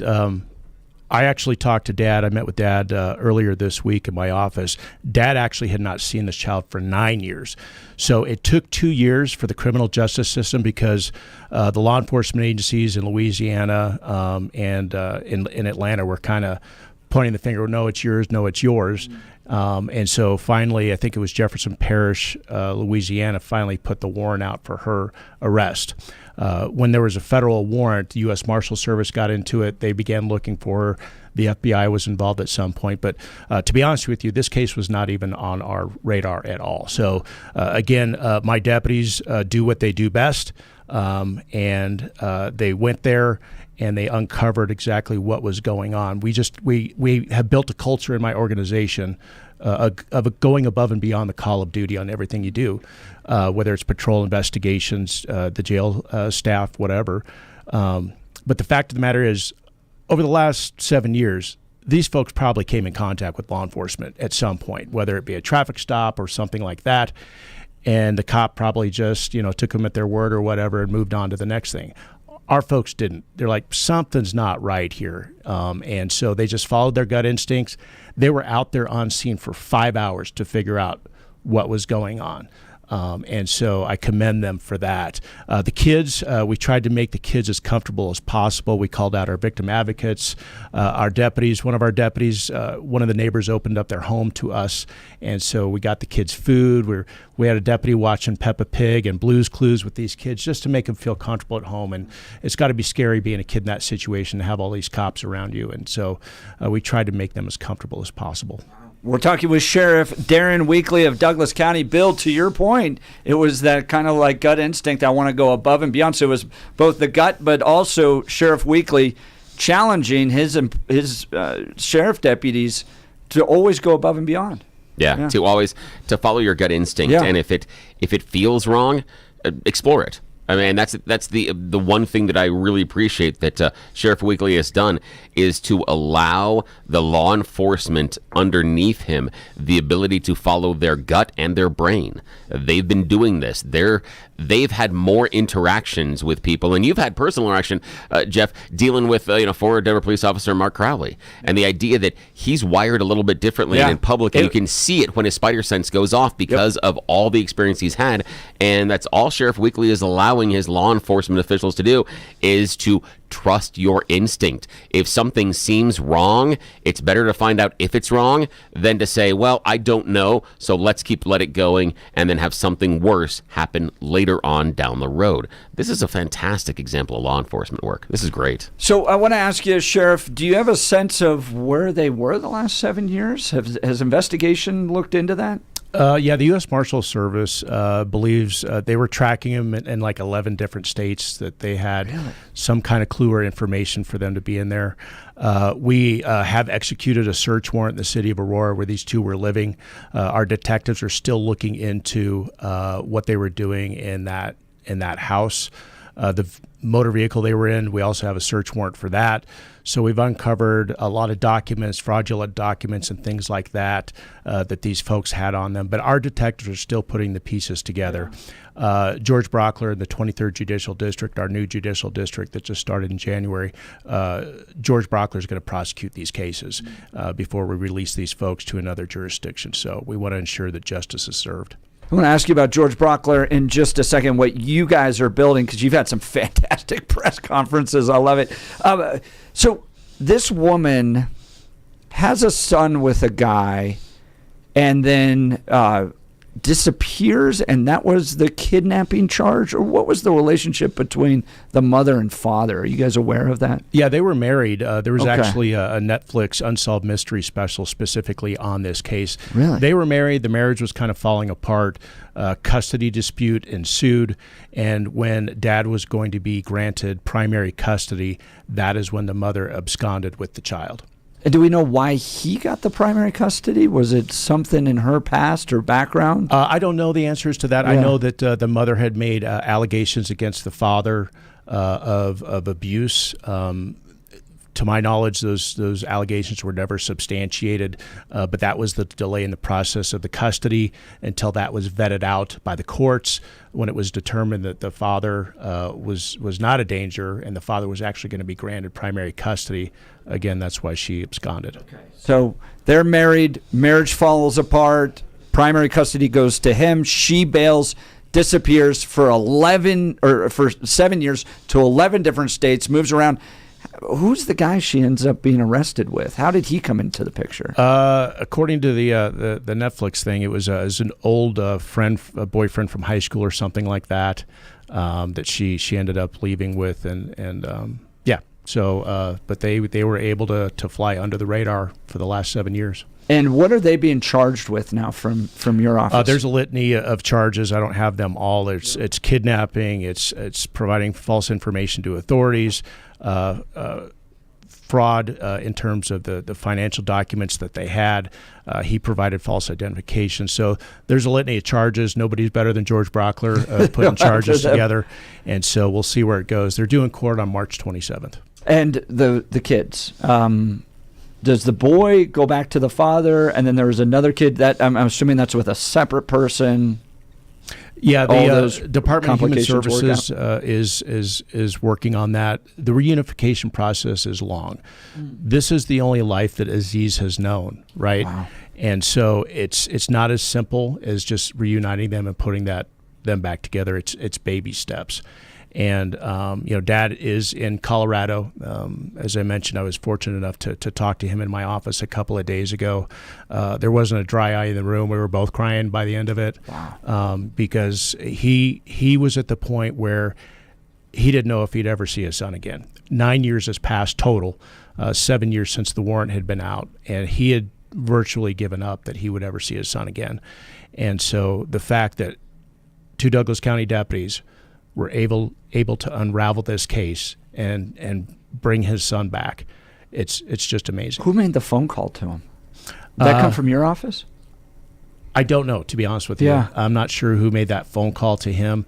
Most likely it was authorities in Louisiana that made that call, because when we have a warrant like that, we have to confirm it. And so we have to contact that agency to make sure that warrant is still valid, because we don't want to be hooking somebody up and taking them to jail for a warrant that's no longer valid. Right. And so that's my guess is law enforcement from his jurisdiction probably made that call. I can't imagine that. I mean, to get that call after 9 years, to think you're never going to see your son again, and then you get that call. Now, you said you guys were together in the room, both tears. Yeah. Tell me about what he's going through from your perspective. What did you see? Just very emotional. He's just grateful, doesn't begin to describe how thankful he is for the work that my deputies did, and our dispatchers too.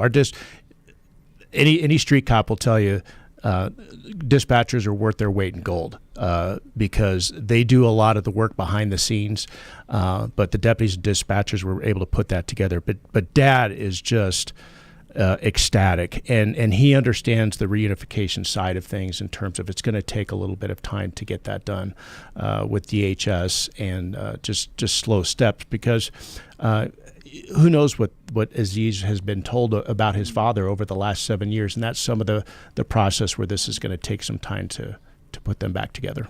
I mean, incredible story coming out of Douglas County as sheriff deputies on a trespassing call uncover high-profile kidnapping case, rescue a boy that's been missing for at least 7 years, not connected with his dad for 9 years, all because of the great work of our Douglas County sheriffs. Joining us live in studio is Douglas County Sheriff Darren Weekly. So, Darren, other story out there is the main event shooting. I know this is an active investigation, not a lot that can be commented on it, but we saw the video. Bill and I both looked at the video. Bill and I on different sides of the political spectrum, both looked at it, said, that looks justified from our case.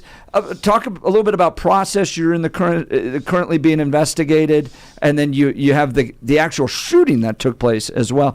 As much as you can, what can you tell us about this case? Well, here's how this process works: is the actual criminal offenses that took place inside the main event. Those are investigated by my organization for filing of charges against all of the suspects involved.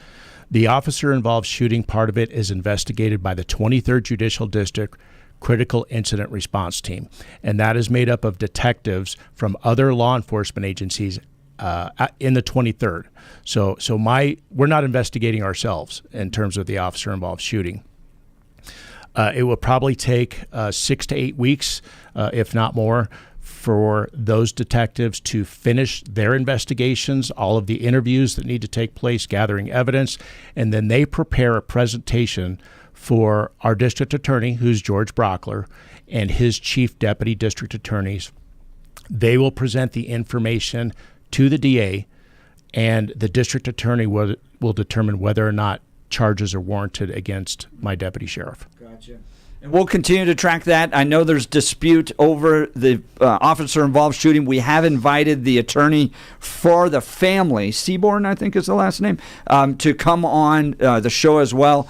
We'll follow up with them. But, like I said, Bill and I both reviewed it. Yeah. I think your analysis of what happened, and I encourage people to go to x.com/DC Sheriff, because you can see the actual body cam footage, dash cam footage, and Sheriff Darren Weekly's analysis of what happened. I think that was spot on. I think it was justified in my perspective. And I know, and I'm not looking for Sheriff Weekly to comment on this because of the investigation going forward, but personally, I understand the lawyer is raising an issue about whether or not the officer announced himself before taking action against the possible shooter. And personally, I feel showing up a few car lengths away from the individual with flashing red and blue lights is somewhat of an announcement. Yes, that seems right. In the dark, in a parking lot where there are no other flashing lights. The reflection is seen off the car. To me, my own layman, where I'm sitting, that seems like an announcement that most people in that parking lot would be able to tell who was there and what was going on. But again, I'm not looking for a comment from the sheriff. That is only my opinion based on what I saw in that footage. I think what the lawyer is grabbing at his straws, and I don't think he's got anything there, but I'm not a lawyer. Yeah, nor should I be. We know how some of these cases play out, too. Yes. All right, so Sheriff Darren Weekly, let's talk Douglas County. Let's talk your sheriff's office, and then we'll get to George Brockler and some of the press conferences you guys have done in the past. Give us an update. How are things going in Douglas County? It's going great. We are not having a hiring problem in my organization. I'm hiring cops from Denver, Aurora, around the Denver metro area. Police officers want to come to work for me and my organization. Tell me why. Because they love crime fighting. Some of these agencies, they feel that their hands are tied. I've got friends in the Denver Police Department, and let's just say that. Well, I mean, Wyoming is putting billboards in Denver going, come on up to Wyoming where you can actually be a cop. Yeah, and the first part of our conversation here is that Sheriff Weekly has empowered his officers to follow their instincts and their gut. That is something that I'm certain every person that puts their life on the line when they put that uniform and badge on, regardless of jurisdiction, wants from their supporters higher up the chain. They want to have the trust and the ability to trust their instincts and their training to find crime and to fight crime. And that's not always extant elsewhere in the state of Colorado and elsewhere in the country. Well, and it's politics, right? You get all of this agenda driven into policing. So, just like telling Corey, don't pick up the phone when the feds call you. That's a suspension. Hang on, I didn't make the phone call. Right, that's a suspension. Good job. And it's also what our teachers have to deal with, too. So you put so much...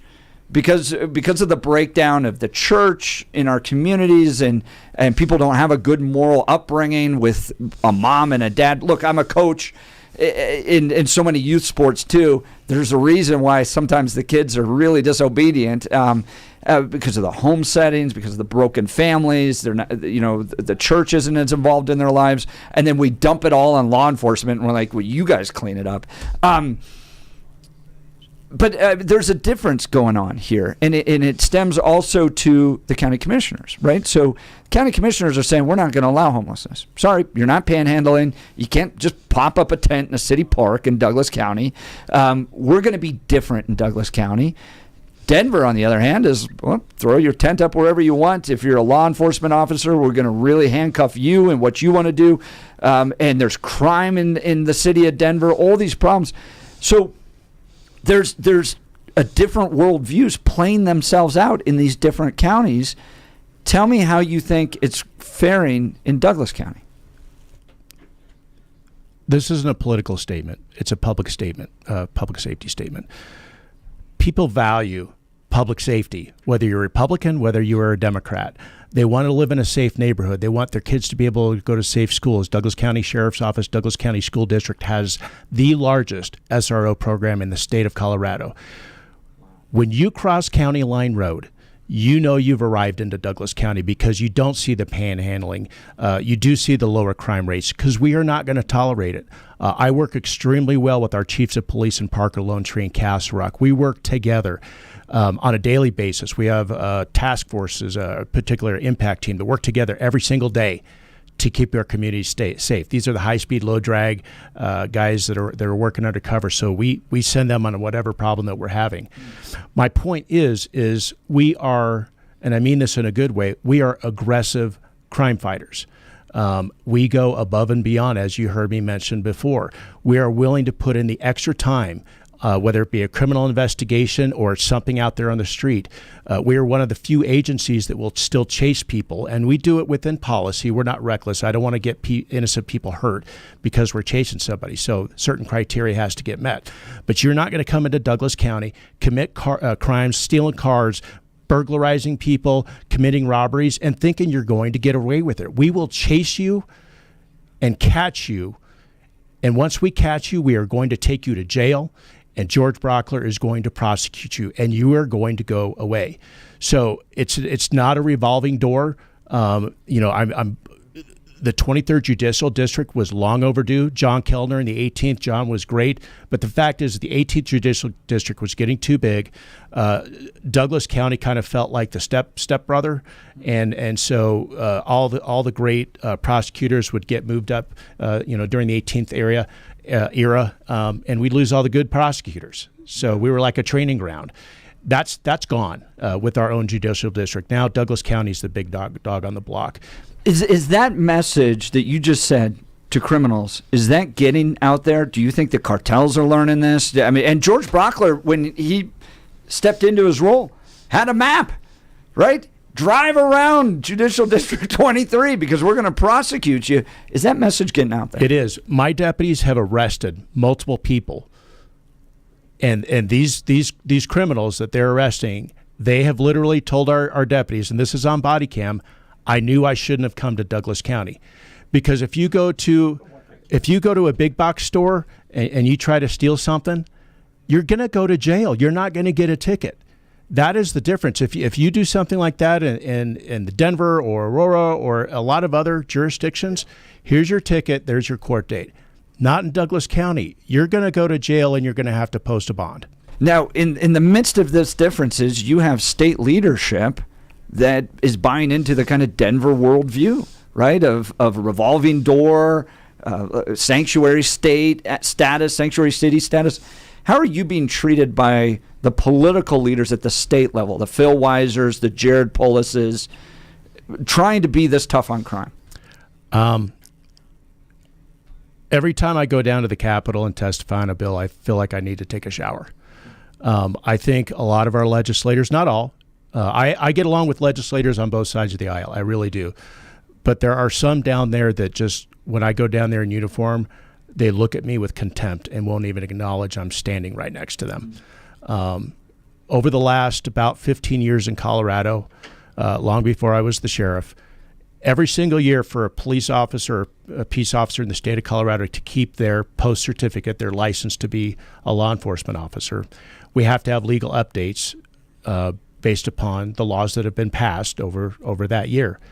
And every single year without failure, law enforcement officers sit in a classroom and they learn about what bills have passed that further ties their hands on being law enforcement officers.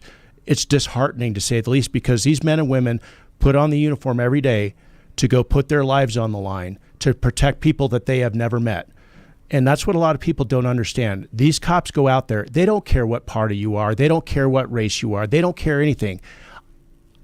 I don't care about my deputies would die to protect somebody regardless of their immigration status, regardless of whatever.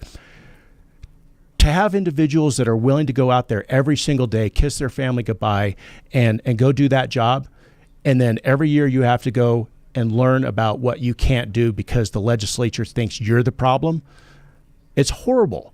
And we need to do better as a state and treat our law enforcement officers better, because despite the fact that they have to do that every single year, it doesn't faze them. You know, it's more and more difficult to find people that want to do this job. There's a lot that it takes to do this job. You got to go through psychological exams, polygraph exams, because we don't want to have the wrong person wearing this uniform. But it's harder and harder to find those folks that are willing to put themselves at risk, not only lose their life, but potentially lose their livelihood to serve and protect people. That's what's different about Douglas County, because regardless of your party affiliation, people appreciate it. And people are moving to Douglas County because it is a safe place to raise a family, to run a business. And as long as I'm the sheriff, we're going to hold the line. I love it, man.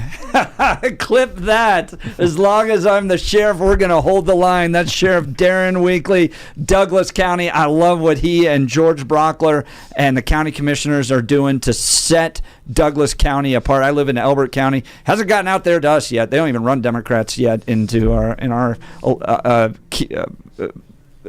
campaigns and all that stuff. So I want to point this out because you just brought it up, and I think it's really important. I've often thought about if my son or daughter wanted to become a police officer, the concerns I'd have, because what we've seen the last 5 or 6 years is that you can make the wrong decision in a split second and have your entire life ruined. And I would worry about that. I feel like what we're seeing in Douglas County is you're not dismissing wrong decisions, that type of thing. I'm sure the training is strict and all that stuff. But there was such a political motivation that came in going after law enforcement that it to your point, it's harder and harder to hire people, because I can't imagine and I watch these badge cams all the time. I can't think of another job out there, period, where you have to approach somebody that you don't know, try to figure out what's going on, face a situation where you could lose your own life, respond with force to somebody, then be judged your entire life on the type of force you did respond. Was it the right time? Did you say the right thing? Then, based upon the type of force you respond, possibly try to save that person's life. I can't imagine another job like that. That's got to be the amount of pressure put upon deputies. It is, and whenever the legislature can't figure out what to do something, they put it on the shoulders of law enforcement. Our deputies are very well trained in everything from de-escalation to arrest control to legal updates to you name it. We provide that training for them. We're one of the highest trained law enforcement agencies in the state of Colorado, and we train them to make those types of decisions. Every time my deputies put hands on somebody, there's a use of force or anything like that, there's a review through the chain of command to ensure that they are within policy. To be honest with you, bills like Senate Bill 217, if you have a good law enforcement agency and you're hiring the right people, that stuff doesn't bother us. Cops should be, I'm the first one to tell you, cops absolutely need to be held accountable for their actions. And I hold my people accountable if they violate policy, if they violate state law. I do that.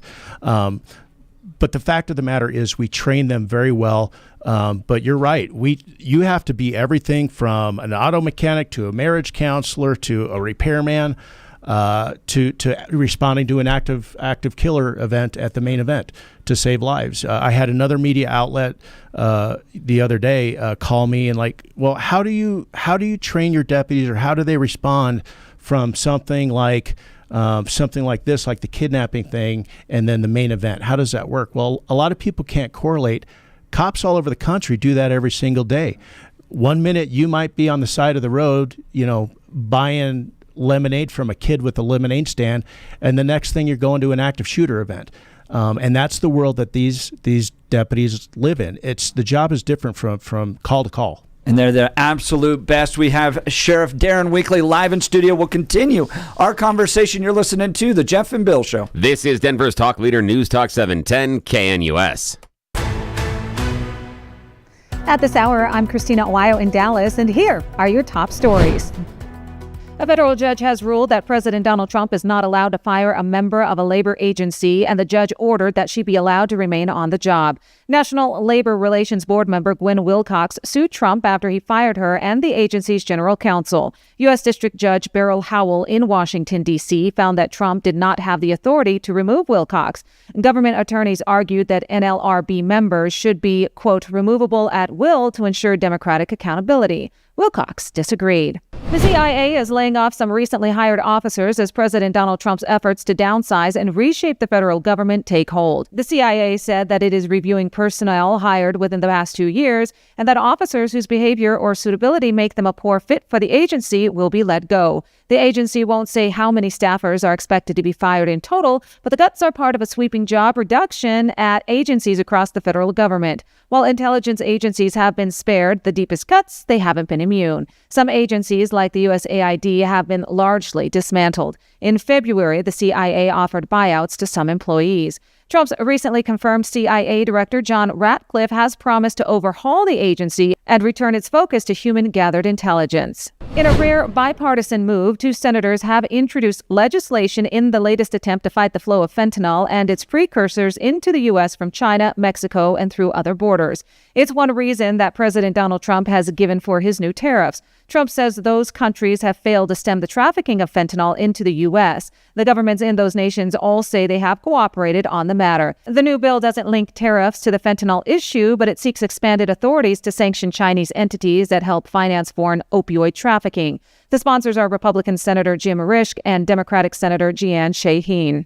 The man whose legal saga amassed a worldwide following of serial podcast listeners will remain free even though his murder conviction still stands. A Baltimore judge ruled for Adnan Syed's sentence to be set to time served under a relatively new state law that provides a pathway to release for people convicted of crimes committed when they were minors. Both prosecutors and defense attorneys agree that Syed does not pose a risk to public safety. He maintains his innocence. Syed was released after more than 23 years in prison 3 years ago when his conviction was temporarily vacated. The president of a small federal agency that supports investment in African countries sued to block the Trump administration from shutting it down. Ward Brem, the president and CEO of the U.S. African Development Foundation, said in the lawsuit that DOGE and President Donald Trump do not have the authority to shut down the agency, which was created by Congress. That's what you need to know at this hour. In Dallas, Christina Owayo, Salem News Channel.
Welcome back to the Jeff and Bill Show. We have the very best live in studio, the Sheriff Darren Weekly of Douglas County.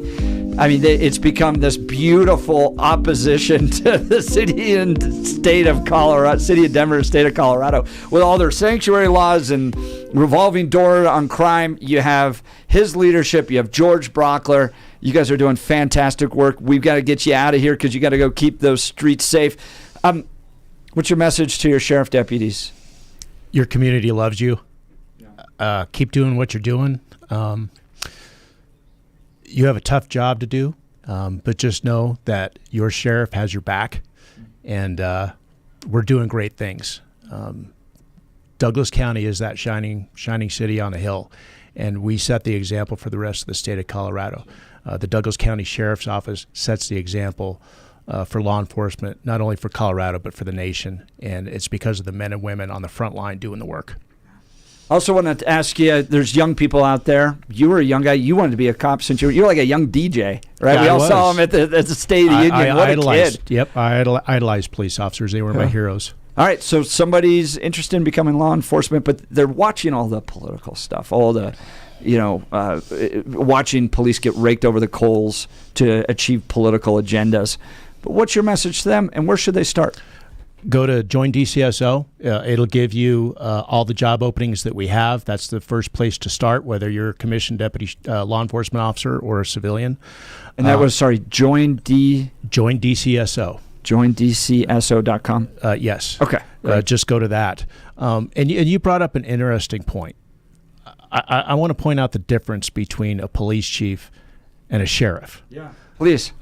I don't answer to anybody except for the citizens that I serve, regardless of party affiliation. Again, I want to make that clear. I serve everyone. Police chiefs are appointed by either a mayor, city council, city manager. I think a lot of areas of our state would be a lot safer if they elected their law enforcement CEOs. And those law enforcement CEOs had to answer to the people. That's one of the things that makes Douglas County different. I work great with my commissioners. I got 3 fantastic commissioners that I have to justify all of my requests, but they don't say no a lot as long as I can justify it because they understand the value of public safety. But the bottom line is I don't answer to them either. I do this job. I protect this community the way that I believe that I see fit, and I run that organization the way that I believe that it needs to be run. And the result is Douglas County is a safe place. It's safe, it's great, it's thriving, and that's because of great leadership like Sheriff Darren Weekly. Sheriff, thanks so much. We know you got to get you out the door. You got a busy day today. Keep up the great work. Thank you. My kids go to school in Douglas County.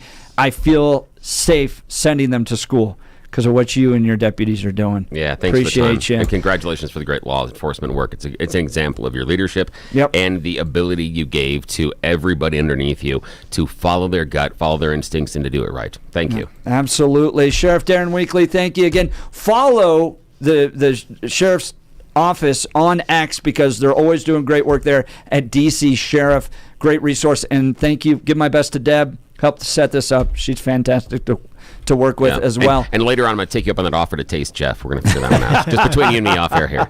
Well, can I at least have the same treatment that illegal immigrants get, like a head start out the door? Like they do in Denver. Oh, we're doing this. We'll go on air and we'll do this video wise, and we'll give you a 5-count head start, and then we'll let people chase you. Now, what's interesting is Sheriff Weekly didn't ask anything about your and my engagement with law enforcement when we were in high school. That's probably because he's seen the arrest record. He probably knows exactly what it is. Yes. All right, we'll continue. You're listening to The Jeff and Bill Show. This is Denver's Talk Leader News Talk 710 KNUS.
Welcome back to the Jeff and Bill Show. Man, we've had some great folks in show today in studio.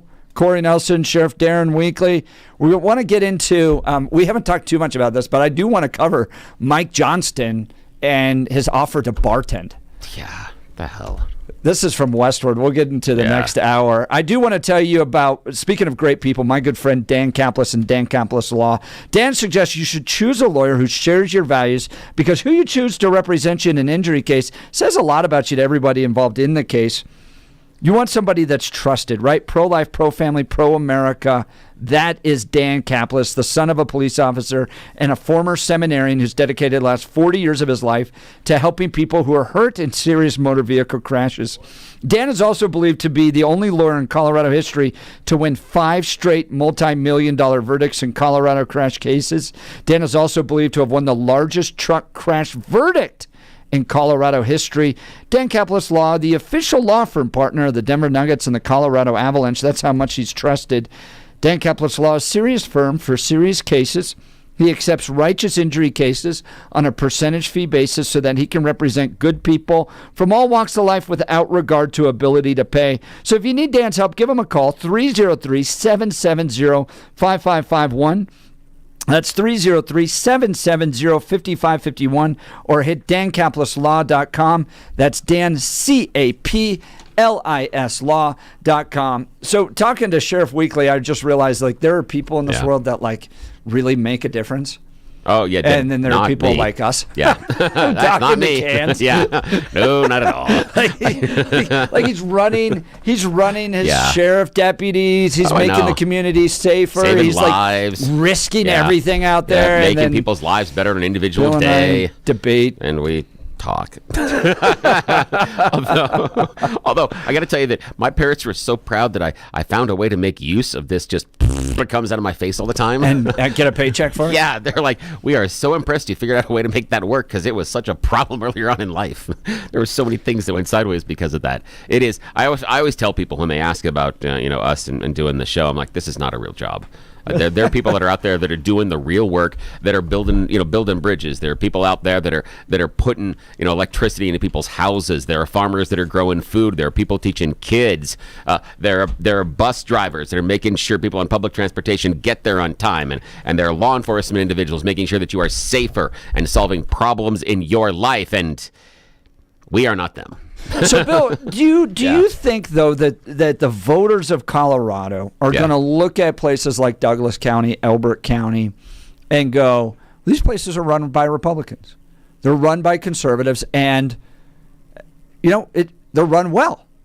Yeah. City of Denver is run by a progressive, and it's a stinking pile of crap. Actually go, maybe we should put Republicans into leadership. Do you think they'll see it? No, I don't. And this is why. Is that? Because I believe, and I'm not sure this is fair, but there's a two-part critique to this. First, I think that Colorado Republicans have a branding issue. What Colorado Republicans have made center stage, fair or not fair in the voters' eyes, I think has damaged the brand over the previous, I would say, 8 to 10 years, as far as what has been centralized. And we can go back to some recent campaigns as far as what has been the issue that has bubbled up and become most important. I think that there have been some missteps. I do believe that the average voter, when the rubber hits the road, would side more with conservative principles in Colorado than would side with many liberal principles, especially based on the financial side of things. But in order to get quality law enforcement like what Sheriff Weekly has, you also need to have quality taxes in the area. Douglas County is not the cheapest as far as taxes, nor do they skimp on it. And that's got to be part of it as well. On the other side, though, I do believe that the Democrats are having their own moment. Not necessarily in Colorado. We got our own problems with Colorado with safe injection sites and things, but they're having their own moment with some of the transgender and some of the immigration issues especially. This immigration, the sanctuary city issue right now is going to be a brand damager, in my opinion, for the Democrats. So it may be their turn to ride the merry-go-round for a while. There's a lot of great political leadership coming out of the right, guys like Sheriff Darren Winkley, George Brockler. I think it will send a message and hopefully turn things around. What do you think? Phone lines are open. Give us a call. You're listening to The Jeff and Bill Show. This is Denver's Talk Leader. We're News Talk 710 KNUS. Poetry next.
It is 9 a.m. in the Mile High City on this Friday, March 7th, 2025. Good morning, Denver, Colorado. You've tuned into the Jeff and Bill Show. News Talk 710 KNUS. I'm your co-host, Jeff Hunt, along with Bill Thorpe, bringing you the freshest insights and hottest takes from the right, left, and center. We're going to get into it in this hour. This is like a great Friday topic. I'm so excited for this. Oh, yeah. And I feel like this is a slow pitch right down the middle of the plate. Yes. We can have so much fun with this. And Bill, you're coming up with some ideas. I can't wait to get into this. This is going to be fun. We come up with this stuff. By the way, the T-shirts. Yes, haven't had an Clark. update yet. Haven't talked to him yet. I'm going to talk to him tomorrow, as we've got an appointment tomorrow afternoon to talk. Fantastic. So I should have something Kyle Monday. Clark T-shirts. Yes. All right. Because we're just unleashed here. This is, and I want to thank Kelly and Jeff for this because they just allow us to come up with these crazy ideas. All right. Westward. Denver mayor uncorks an intoxicating plan to help Colfax businesses. Mike Johnston announced a new initiative to attract more customers. He's going to be a guest bartender. That'll pack him in. That's what's been missing. That's absolutely what's been missing from downtown entertainment. People are like, I'd go down there more often if the mayor was bartending. Said nobody ever. But so this is gonna be could fun. our drink be? Should we show up with bagpipes? Oh my goodness! Yeah, I think we should do this 2 stages. There are a couple of things that we're going to do first, but I think we pick one of the event dates and we get as many listeners as we can. But when we show up, you all have to order a specific drink, and it can't be a very easy. It doesn't have to be too difficult, right? But it has to be something that everybody knows. And what we want to do is make sure that it is visually distinctive, so that when you walk into the bar and there's like half the place has the same drink, you're like, the hell is this? And so, he's going to know every time he makes that drink. Could be he's going to know. Bill, as Well, what are you thinking? Right there, do you see where I'm pointing at? No, I don't see where you're pointing at. What? With this hand right here, my jacket. It says Coors on it. Oh, Coors. Okay, so sorry. it could be as simple as we all just have a yellow jacket, right? Yeah, it could be. Coors Banquet. Yes. Or we could get some more creative. If you wanted Mike Johnston to make a drink for you. Yeah. What would it be? I'm leaning towards the right now, and it's just the first blush thought is the espresso martini, because it's a little bit complicated and is visually interesting. I've never had one of those. Like that doesn't appeal to me at all. Why do you like the espresso martini? Oh, again, not a fan. I'm just thinking about. You just want to make it work.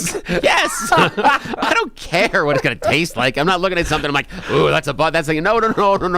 Don't care. Yes. This thing could taste like wallpaper glue for all I care.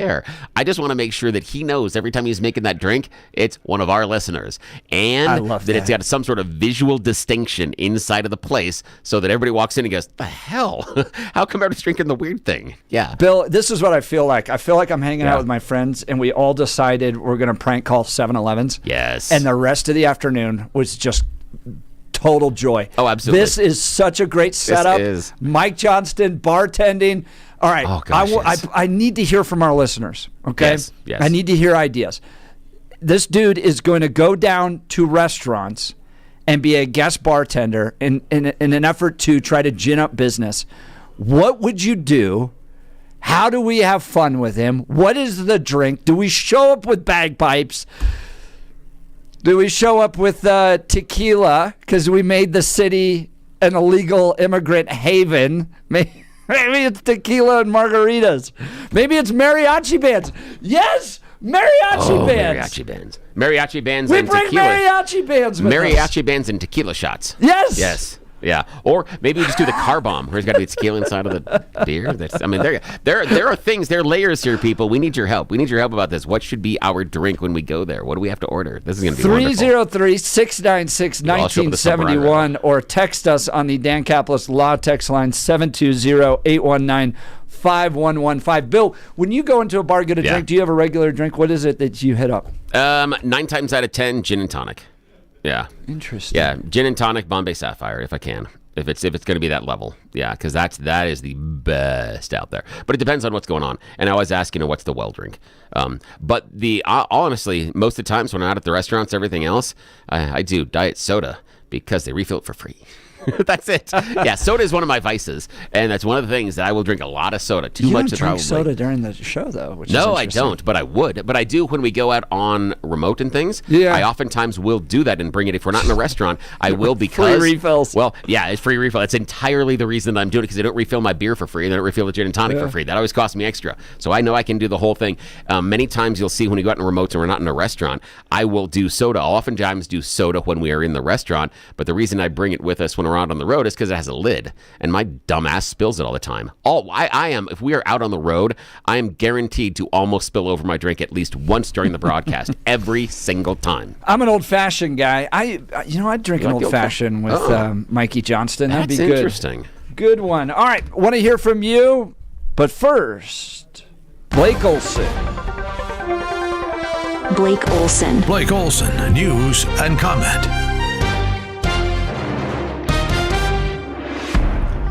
Right. Thanks a lot, Jeff and Billy. Blake, you're having a drink with Mayor Mikey. Yeah. What are you drinking? What is it? What are you ordering? Oh, man, I don't drink, so I'm with Billy. Are you a teetotaler?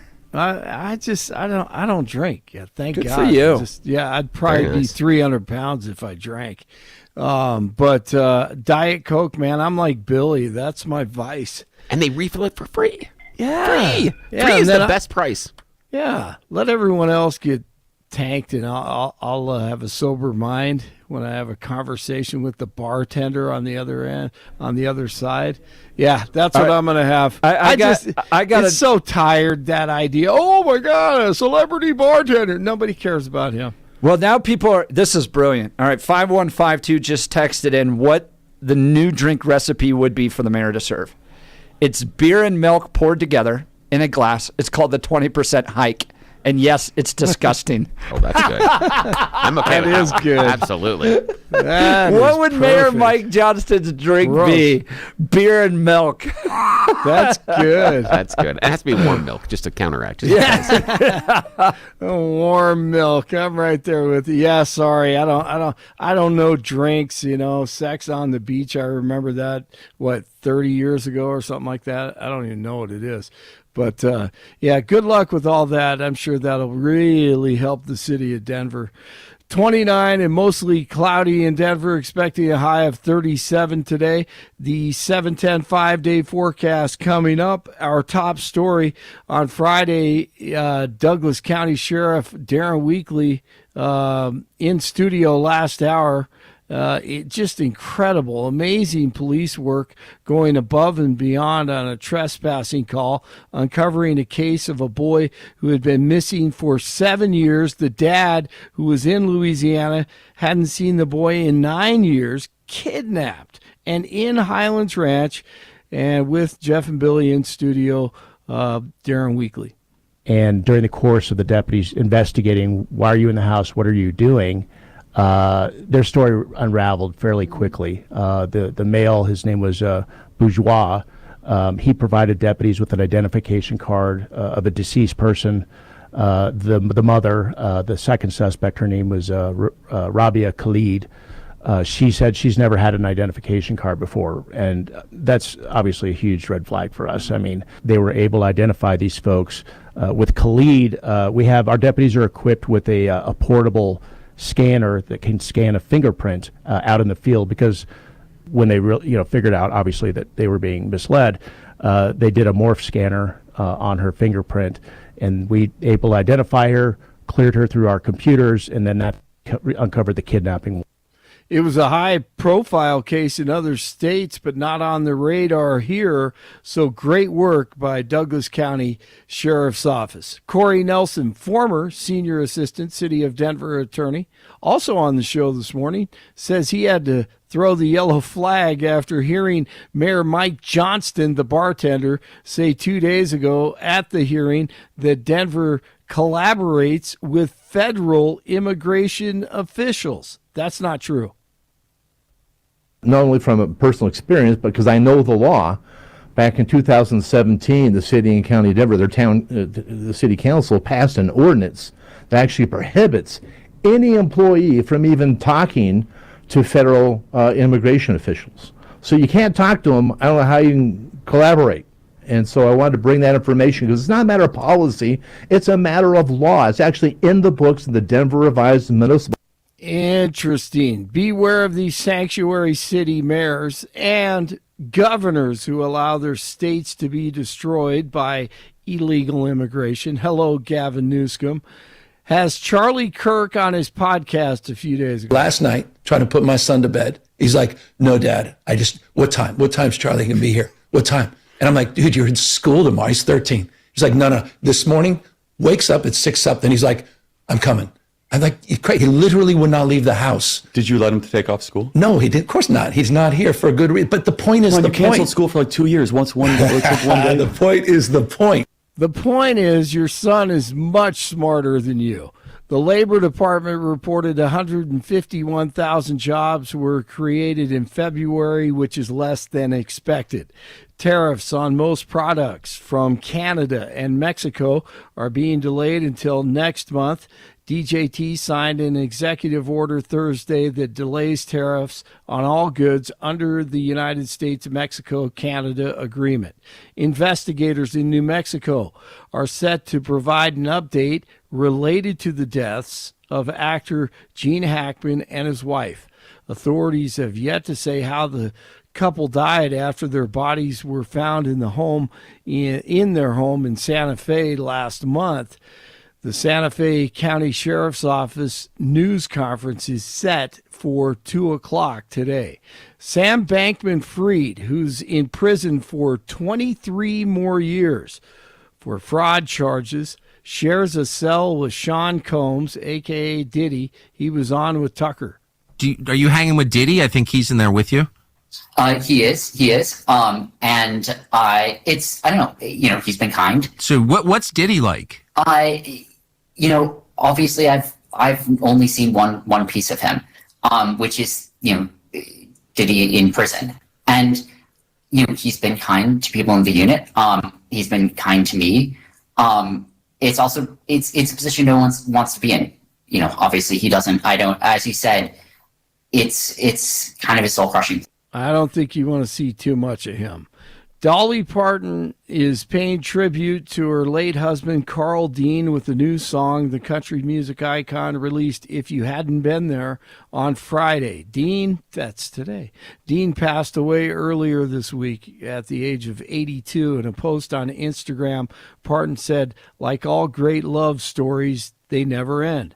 They live in memory and in song, and I dedicate this to him. Parton and Dean were together for more than 60 years. I was watching her talk about Jolene, the song that she wrote, and that was based on a real experience with her husband, because this bank teller where he was doing business really liked him and had a crush on him, and so she wrote that song in light of the fact that there was an actual real woman that was kind of eyeing her man. Wow. Yeah, that's what I heard. That's a great story. She's a great storyteller. Great marriage, 60 years. You don't see that happen. No, and I've noticed that anywhere almost. What it requires, especially when you have a woman that is that famous, is, and I've seen this among some of my other friends where the women are famous, and it works when the guy is just very comfortable playing the supportive role. Exactly. Know your role, right? Yeah. Here's part of the song. If you hadn't been you.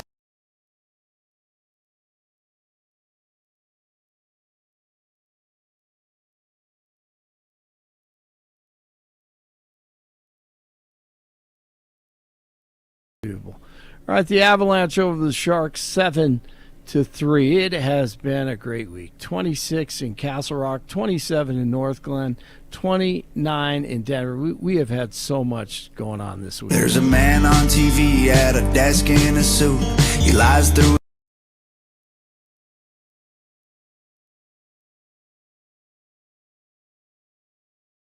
There's so many great things. Jeff and Billy continue. I think Elon Musk is a rock star.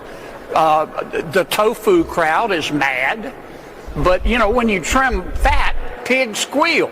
That's just the way the world works. Officer or agent, DJ Daniel, all of the above? It really don't matter to me. I love women, so I don't care. That's amazing. Our country will be woke no longer. Yeah, it was a great one. Have a great weekend, guys. Blake Olson, News Talk 710 KNUS. Friday along the Front Range, we may have some areas of morning fog, and there may be some snow showers and flurries around during the day today. It'll be chilly, highs only reaching the mid-30s. Tonight, any flurries ending, lows lower 20s. The weekend will be fair, 40s and low 50s and sunny Saturday, sunny Sunday and Monday. We could break 60 Sunday and Monday, and through Monday, mostly dry, increasingly cloudy, a little cooler Tuesday and Wednesday. Meteorologist Don Day in the 710 KNUS Weather Center.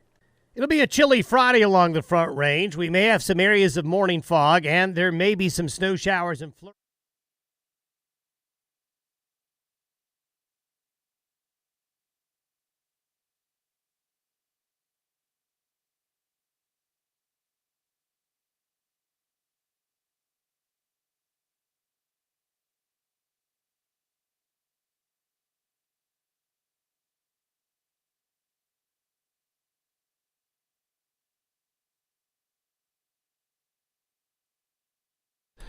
Welcome back to the Jeff and Bill Show. This is News Talk 710 KNUS. We're going to get to the phone calls here in just a second. Talk about your drink that you suggest we have when we go down and visit Mayor Mikey Johnston at Denver as he's bartending. Because as you know, he's trying to bring business back downtown to Denver, and we know that everybody's not been going down there because the mayor hasn't been bartending. That's been the big impediment, not the crime or the homeless. Oh, well. But I want to talk to you about a group of individuals that can solve a problem in your life. They're new advertisers here, Wound Care Associates of Colorado. Wound Care Associates of Colorado. Find them at coloradowound.com. coloradowound.com. The reason that I'm so excited to partner with them is because of something personal in my life. See, you could have a slow-healing cut, a diabetic ulcer, a pressure sore, and you have other things to deal with in your life, you, a family member, but that little cut can turn into a very big deal. It did in my family's life. My aunt had a wound that was on her leg, and the wound care facility was just maintaining the wound, meaning they were cleaning it, but what they weren't doing is helping it heal.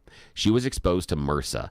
That MRSA started an infection inside of her body where she spent days, weeks, even over a month at times, in the hospital, in and out, bouncing back and forth, not because of the wound per se, but because of the dirt, germs, and bacteria that got into her body because of the torn skin and tissue. That's why those chronic wounds can be a very big deal. It's one of the reasons that Jennifer Walker, who started Wound Care Associates of Colorado, wants to make sure they do this right and better than anybody else in the state of Colorado. She has a similar story in her life about losing her uncle because of a small cut on his toe. Here's why Wound Care Associates of Colorado does it better than anybody else out there. Don't call anyone else. Contact them at coloradowound.com. First, because they go old school. It's concierge-style service where their wound-certified nurse comes to your house, the privacy of your own home, just like a house call, and sets up a custom treatment plan just based on your needs. That's it. Nobody else out there does that. They're different, and they come to your house. You don't have to worry about transportation. Don't worry about taking time off. You're not worried about even sitting there in the appointment room with all the other sick people. Okay, they're going to come to your house, and they're going to make sure they improve healing results. Their motto is, let's not just ignore the problem, let's fix the problem. In part, I feel that my aunt's problem was ignored. They were just maintaining the wound on her leg, and that's how she was exposed to MRSA. If they had worked on making sure her body was knitting itself back together and that skin was healing, she wouldn't have probably been exposed in the same way. She would have had a better chance, wouldn't have had to spend the time in the hospital, and wouldn't have had to have several amputations. So this is serious. This is real for me. So contact Wound Care Associates of Colorado. You're going to get the custom treatment you need in the privacy of your own home and improved healing outcomes from their wound-certified nurse practitioner, meaning she can do orders and all of that. Don't mess around if someone in your life has a slow healing wound or cut. It's not something to screw around with. Contact them at coloradowound.com today. coloradowound.com. When we reach out to them, tell them you heard about them here on the Jeff and Bill Show, because it really does help us out as well. Thanks. That's great to hear, Bill. All right, westward. Our friends over there are reporting this one. Denver mayor uncorks an intoxicating plan to help Colfax businesses. Mike Johnston announced a new initiative to attract more businesses and customers. He's going to guest bartend. Yeah, that was missing. That's Denver is notoriously a big drinking city. Denver has a mayor named Mike Johnston. There was never any reason to think these two facts couldn't overlap. But if Johnston has his way, he'll soon be pouring booze down his thirsty constituents' throats as he fulfills a pledge to serve as a guest bartender at East Colfax Avenue bars and restaurants suffering through the bus rapid transit construction. Shots. During a wide-ranging interview, Johnston announced his bold new initiative on the CityCast Denver podcast last week. I'm going to launch a guest bartending program on Colfax for anyone who would have me, he revealed. I'm going to come in once a month and have events at bars and restaurants on East Colfax and just encourage all of our neighbors to come. It's an easy way to say, oh gosh, construction is on Colfax. Let's go to 17th or go downtown or go to Wash Park. We want to have it be the opposite. This is a time when we should all go to Colfax while it's under construction. What we're trying to do, he added, is help support all these businesses and keep them alive in the process. It is true that some businesses occasionally close, and that's a regular cycle. Well, yes, but we really don't want to see these long-term Denver businesses get lost. By the way, it's not just occasional. It's 400 in the last 2 years. Yeah, it's a lot. 400 more restaurants have closed. So we're going to do everything we can to drive traffic, expedite construction, and provide relief where we can.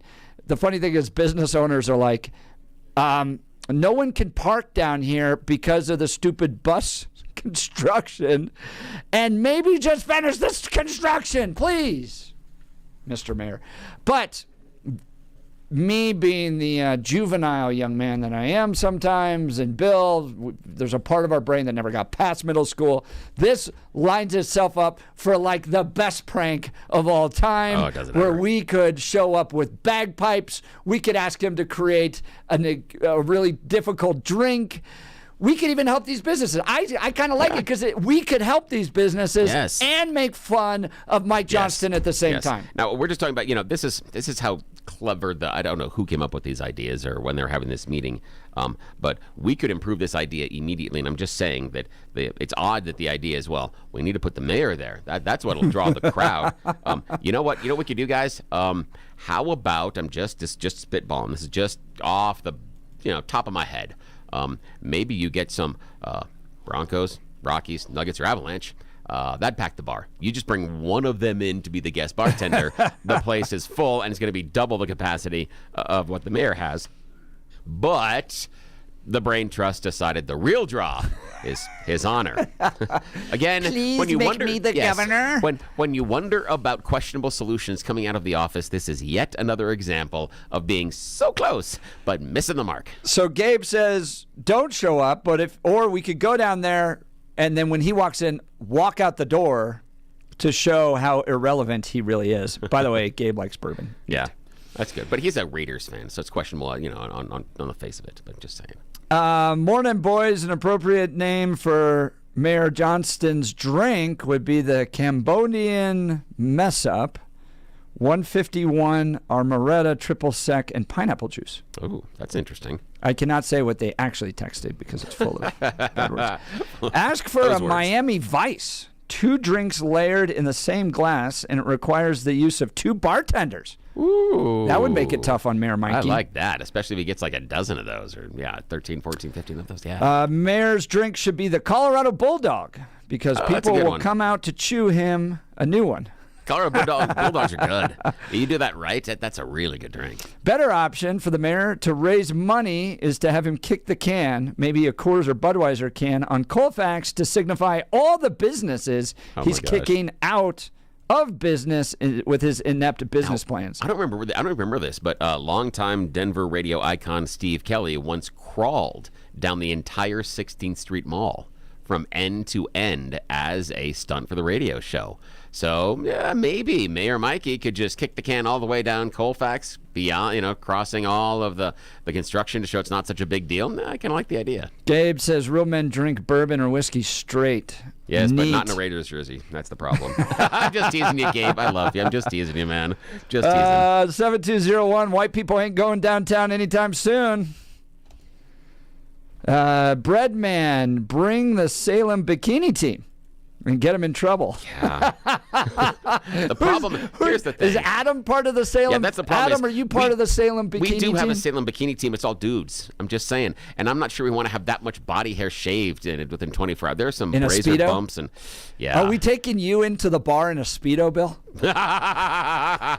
No, we want to have people not regurgitate immediately. I'm not saying I'm against appearing in a soy Speedo. I'm just saying that I understand people's delicate stomachs, and there are only so much you can take in public, and that is not something we should expose. I mean, there would be people running out of there. My eyes are burning. It would be awful. It's not. No, what's underneath these clothes is not really for sharing. Mayor Mike Johnston, he's going to bring the businesses back with his 20% fee increase on all restaurant tabs, but lo and behold, don't worry. Yes. He's going to guest bartend. Yes. This is a slow That'll pitch save down us. the middle for any radio host. I want to hear ideas. What drink would you have Mayor Mike make for you?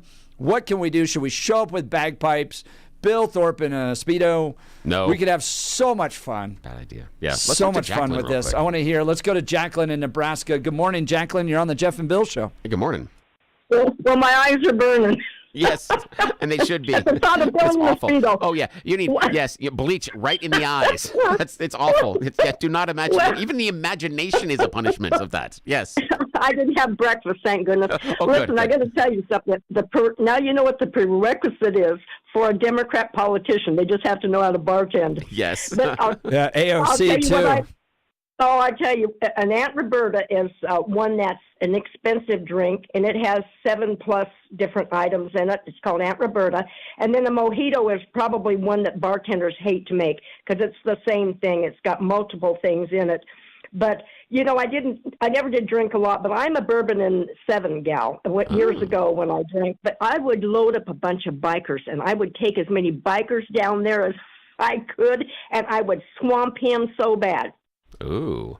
And oddly enough, we do have a friend of the show that does a weekend radio show here that is friend to a lot of bikers and is a member of his own motorcycle club. Peter Boyles. Well, maybe we enlist him and his friends. Billy, I'm talking about the Sons of Silence.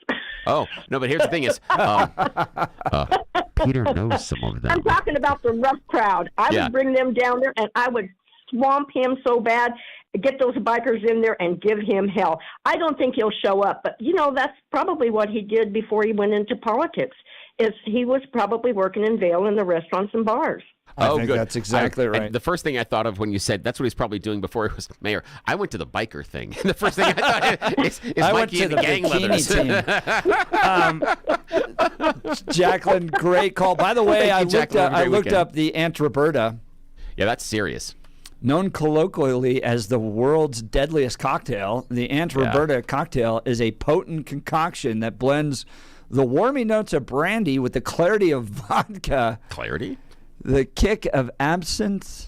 Yeah, absinthe and then just and gin. botanical complexity of gin and the sweet depth of blackberry liqueur. Yeah, the thing for me is... Wow, Jacqueline, you're quite a... Now, I'm not sure how many in the audience will get this reference, but I'm rolling down that list of liqueurs and understanding liquors I'm understanding when they're blended together, because I spent some time myself behind a bar, was a bartender for a while.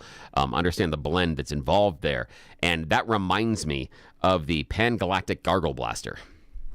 It's a Hitchhiker's Guide to the Galaxy reference. Oh, yeah. Pan-Galactic Gargle Blaster. It's referred Is it an to actual drink? Yes, it's in the book. So it's in the book, and the way they describe it is having a Pan-Galactic Gargle Blaster is like someone taking a gold brick and wrapping it in lemon and then throwing it through your skull.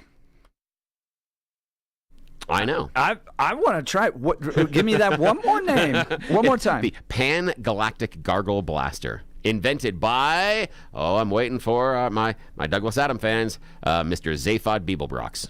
Yes, who's the president of the universe at that time. And then steals the Infinite Possibility I'm all Drive. about trying stuff like that. All right. Speaking of trying great things, you got to try the Art of Granite. Let me tell you why you should call Mitch Flory and the Art of Granite to put together the perfect kitchen or bathroom remodel for you. First of all, quality craftsmanship. Mitch is such an expert and craftsman that he can turn granite, quartz, marble, or other materials into a true work of art right in your own home. Number 2, superior service. From single residential installations to large-scale projects, Mitch and his team's attention to detail is unmatched. They will listen to you and get you what you need. Number 3, great value. Mitch provides granite from his own warehouse in Denver West at wholesale prices. I've been there. It's beautiful, fantastic, great office. He's got the Declaration Constitution right on his wall, and he can get that to you with no markup so you can get the most for your budget. Here's the deal, guys. Mention KNUS and receive a bathroom countertop free when you purchase your fantastic new kitchen countertops. You can also get a kitchen or bathroom sink free when you purchase any countertop package. Schedule a consultation with Mitch and visit his beautiful showroom in Denver West, or call Mitch at 303-386-5919. That's 303-386-5919, or you can visit his website at theartofgranite.com to start dreaming about your new countertops. That's theartofgranite.com. Oh, Jeff, I think we may have a winner or an early contender for the drink. Was suggested by listener Melissa, the Sexy Alligator. This is an early front runner. Sexy Alligator is pineapple juice, along with Midori, amaretto, and Jägermeister. Now, the Midori and the pineapple juice have to be mixed, but then the rest of the drink is layered. So you have to start off and you have to pour them in a certain order because it comes and it's 3 stripes. So the point being, it would be a lot of work for Mayor Mike. Yes. And if the layers aren't right, you got to start over. Well, we've learned that if it's tough, you can't do it. So yeah, I know, but we believe in you, Mike. Challenges. He's going to hire someone for $2 million to come in and do it. Exactly. Oh, goodness. All right, coming up next, we love to enter our weekend with a little cowboy poetry from Jeff Hildebrandt, our 710 KNUS Poet Laureate. Don't miss it. You're listening to The Jeff and Bill Show. This is Denver's Talk Leader, News Talk 710 KNUS. At this hour, I'm Christina Owayo in Dallas, and here are your top stories. President Donald Trump says he is suspending the security clearances of attorneys at a law firm involved in launching since-discredited opposition research during the 2016 presidential campaign, accusing Trump of colluding with Russia. The sanction against Perkins Coie, who worked on behalf of Hillary Clinton, is the latest in a series of moves by Trump and his administration, weeding out corruption and weaponization in D.C., including Justice Department prosecutors, career intelligence officials, and most recently, private practice attorneys. Taken together, the actions appear to send a message that the weaponization of government will not be tolerated and also deter government officials from engaging in unethical, possibly illegal activities, then pulling in private sector workers to help them. Elon Musk is telling Republican lawmakers that he's not to blame for the firings of thousands of federal workers as he follows President Donald Trump's directive to help with downsizing the government. He's saying in private meetings this week that those decisions are left to federal agencies. Musk is one of President Donald Trump's top advisors when it comes to eliminating waste, fraud, and abuse from the federal government. His message came as Republicans publicly support his work at the Department of Government Efficiency. Trump weighed in after a cabinet meeting, saying he's instructed the department secretaries to work with DOJ, but to be very precise about which workers will stay or go. Elon has been really teaching everybody about the numbers that you can do. But what I want the numbers, but I also want to keep the good people. We want to get rid of the people that aren't working, that aren't showing up, and have a lot of problems. And so they're working together with Elon, and I think we're doing a really great job. We're cutting it down. We have to, for the sake of our country. You can't have that kind of fat. It's bloat.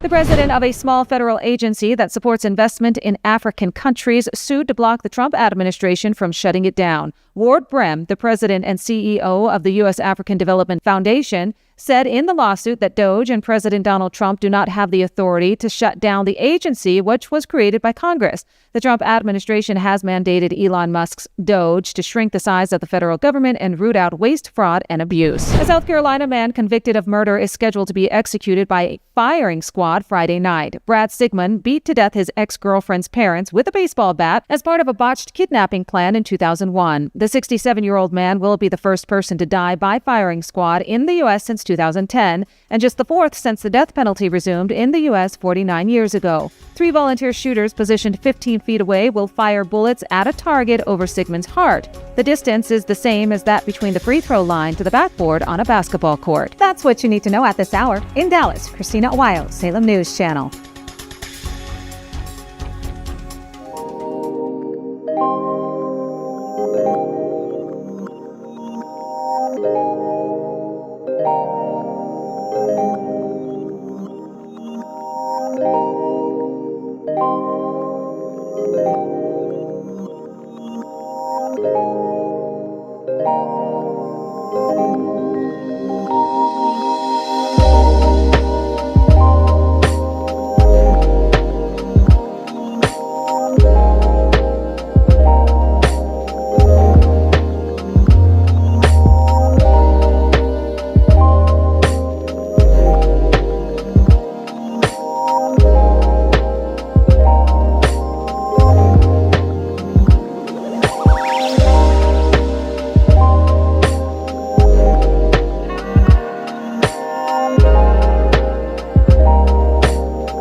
Welcome back to the Jeff and Bill Show. It's Friday, and Billy and I are just about 20 minutes or so from wrapping this thing up. And the way we to just ease into the weekend is with a little cowboy poetry from Jeff Hildebrandt, our 710 KNUS resident poet laureate. He gets paid to just sit in a room and write poetry here at 710 KNUS. Yeah, but we only let him out once a week. That's the truth. Yeah, That's the thing. He gets paid to do it. He's in the broom closet. Yeah, he doesn't get the key. Yeah. I have to clean up after your horse. Jeffrey, you've got one on drink. Speaking of drinks. I heard you guys talking about people talking about Mike Johnston's bartending, whatever. And I think you all should know before we get into this whole thing that You should warn your friends and neighbors. This must be understood. The government has research, and the news is not too good. Drinking vodka over ice can lead to kidney trouble, and any rum done on the rocks affects your liver double. I'm warning you to warn your friends so they will understand and make required adjustments to any parties they have planned. Those frozen margaritas cause more than just brain freeze, and drinking whiskey over ice can cause your heart to seize. The government spent millions. Now say what you should do is change your drinking habits, because all that ice is bad for you. Obviously the ice, yes. Oh, and by the way, that's great. And for those new to Aurora, they want to make it clear you're free to drink if it's lukewarm, because there's no ice welcomed here. Oh, that's good. That is Nice great. Adam Aurora. That's fantastic. Speaking of that, should we come up with a TDA drink? Ooh. And that's what we ask Mayor Mike to Yeah.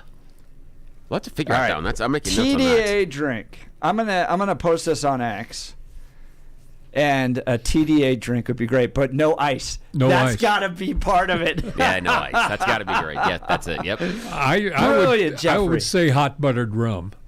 Hot buttered rum. Yeah, What no I've ice. never even heard of that before. Apparently you don't watch old movies. No. Well. But cowboys drink whiskey, and I think most cowboys drink whiskey these days still, don't they? Oh, no. No, cowboys don't drink whiskey anymore. What do they drink? No, it's, like parfait, little frou-frou drinks.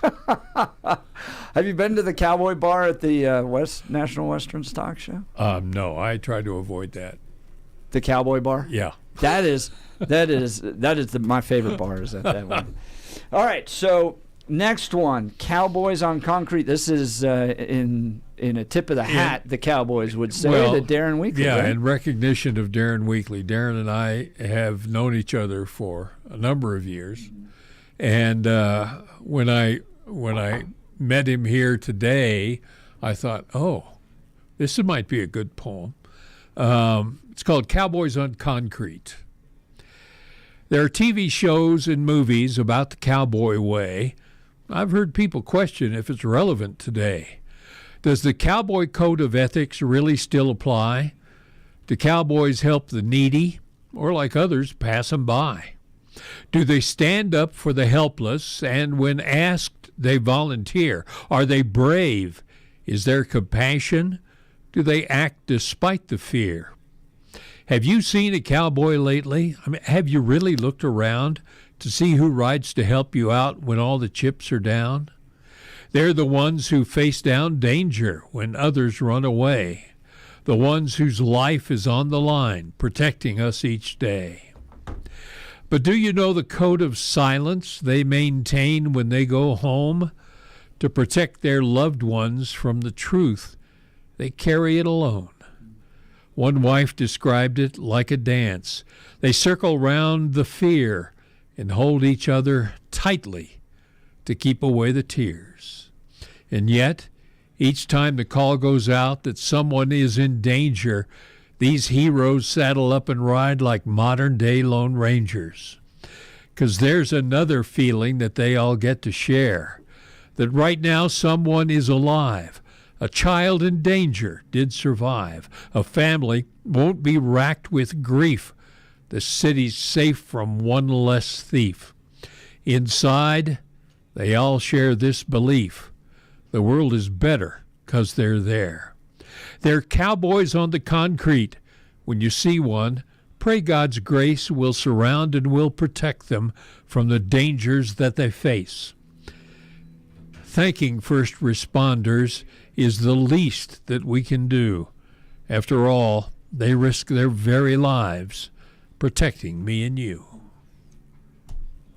Wow. I love it. We got to send that one to the sheriff. That That's is. fantastic. That's exactly right. That's really cool. Man. And a good reminder, too, when you see him go by. And I learned this from Mr. Rogers. Yeah. Mr. Rogers would talk about when he was a kid, you get scared with the sirens, and his mom told him, "No, those are the helpers." And so when you see him go by, and we do this as a family, say a prayer for him. Oh yeah. I don't know if you've ever done a ride along with a police officer. Yes. You get a sense just how much of a target they are out there. Exactly. Mm-hmm. Exactly. A sitting target. Mm-hmm. I've felt the fear. Yeah. I rode along as a news reporter.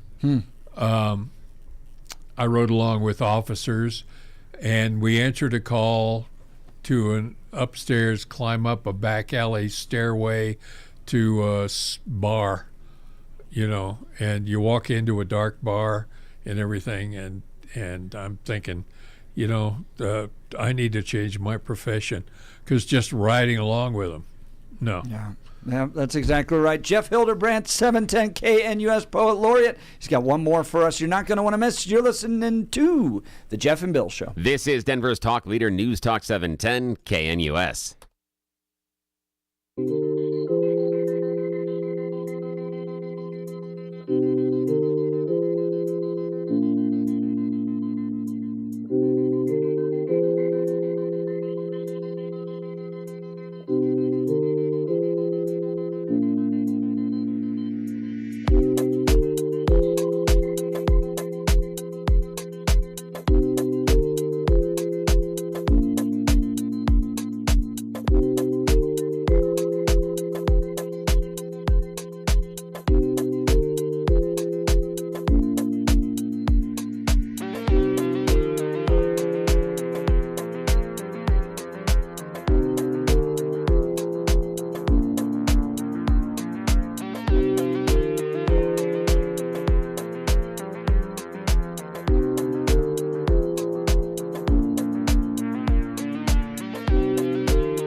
back to the Jeff and Bill Show on Fridays as we wrap a wild week. By the way, this was an absolutely crazy week. If you missed any of it, go to 710knus.com. But as we wrap the week, we always like to bring in our Cowboy Poet Laureate, Jeff Hildebrandt, to help us get that cowboy saunter into the weekend. We've got a few minutes for one more poet, one more poem. This one, I am a cowboy poet. I am, yeah.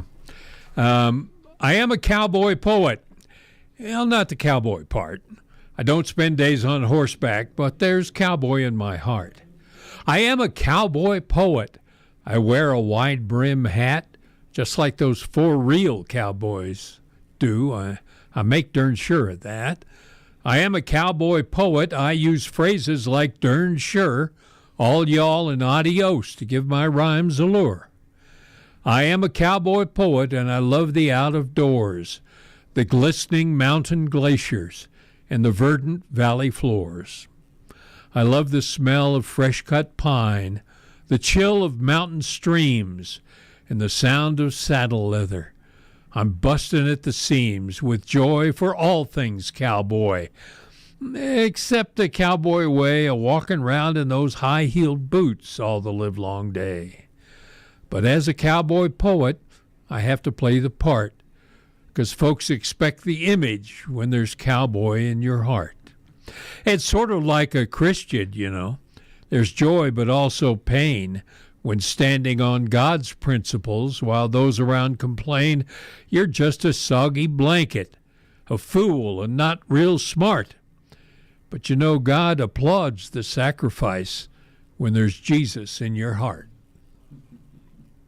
I love how you always bring it back to faith, Jeffrey. Yeah. That is great. Well, thank you to everybody that tuned in this week. Made it a fantastic weekend or a week. I encourage you, go to church, put Christ in your heart, just like Jeff Hildebrandt was talking about. Yeah, had to get the ashes on my forehead Wednesday. Yeah. Did you go? Yeah. Because I wasn't in studio. Yeah, no, but it's later in the day. Oh, okay. Yeah, it was after. Yeah, I couldn't. Nobody. Oddly enough, they weren't holding services at 3 a.m. Oh, yeah, That's true, weird. Yeah. true. Yeah, hard to get that before work. Yes. Well, again, we love you all. You made it a great week. Tell me what the TDA drink should be. Yes. For what's Mike our Johnston to make. I'm going to post that on x.com/Jeff Hunt. You can comment there. Help us out. Go to 710knus.com to download the podcast. Have a wonderful weekend. Caldera and Pete Boyles and Mike Boyle all coming up. You're listening to The Jeff and Bill Show. We are 710 KNUS.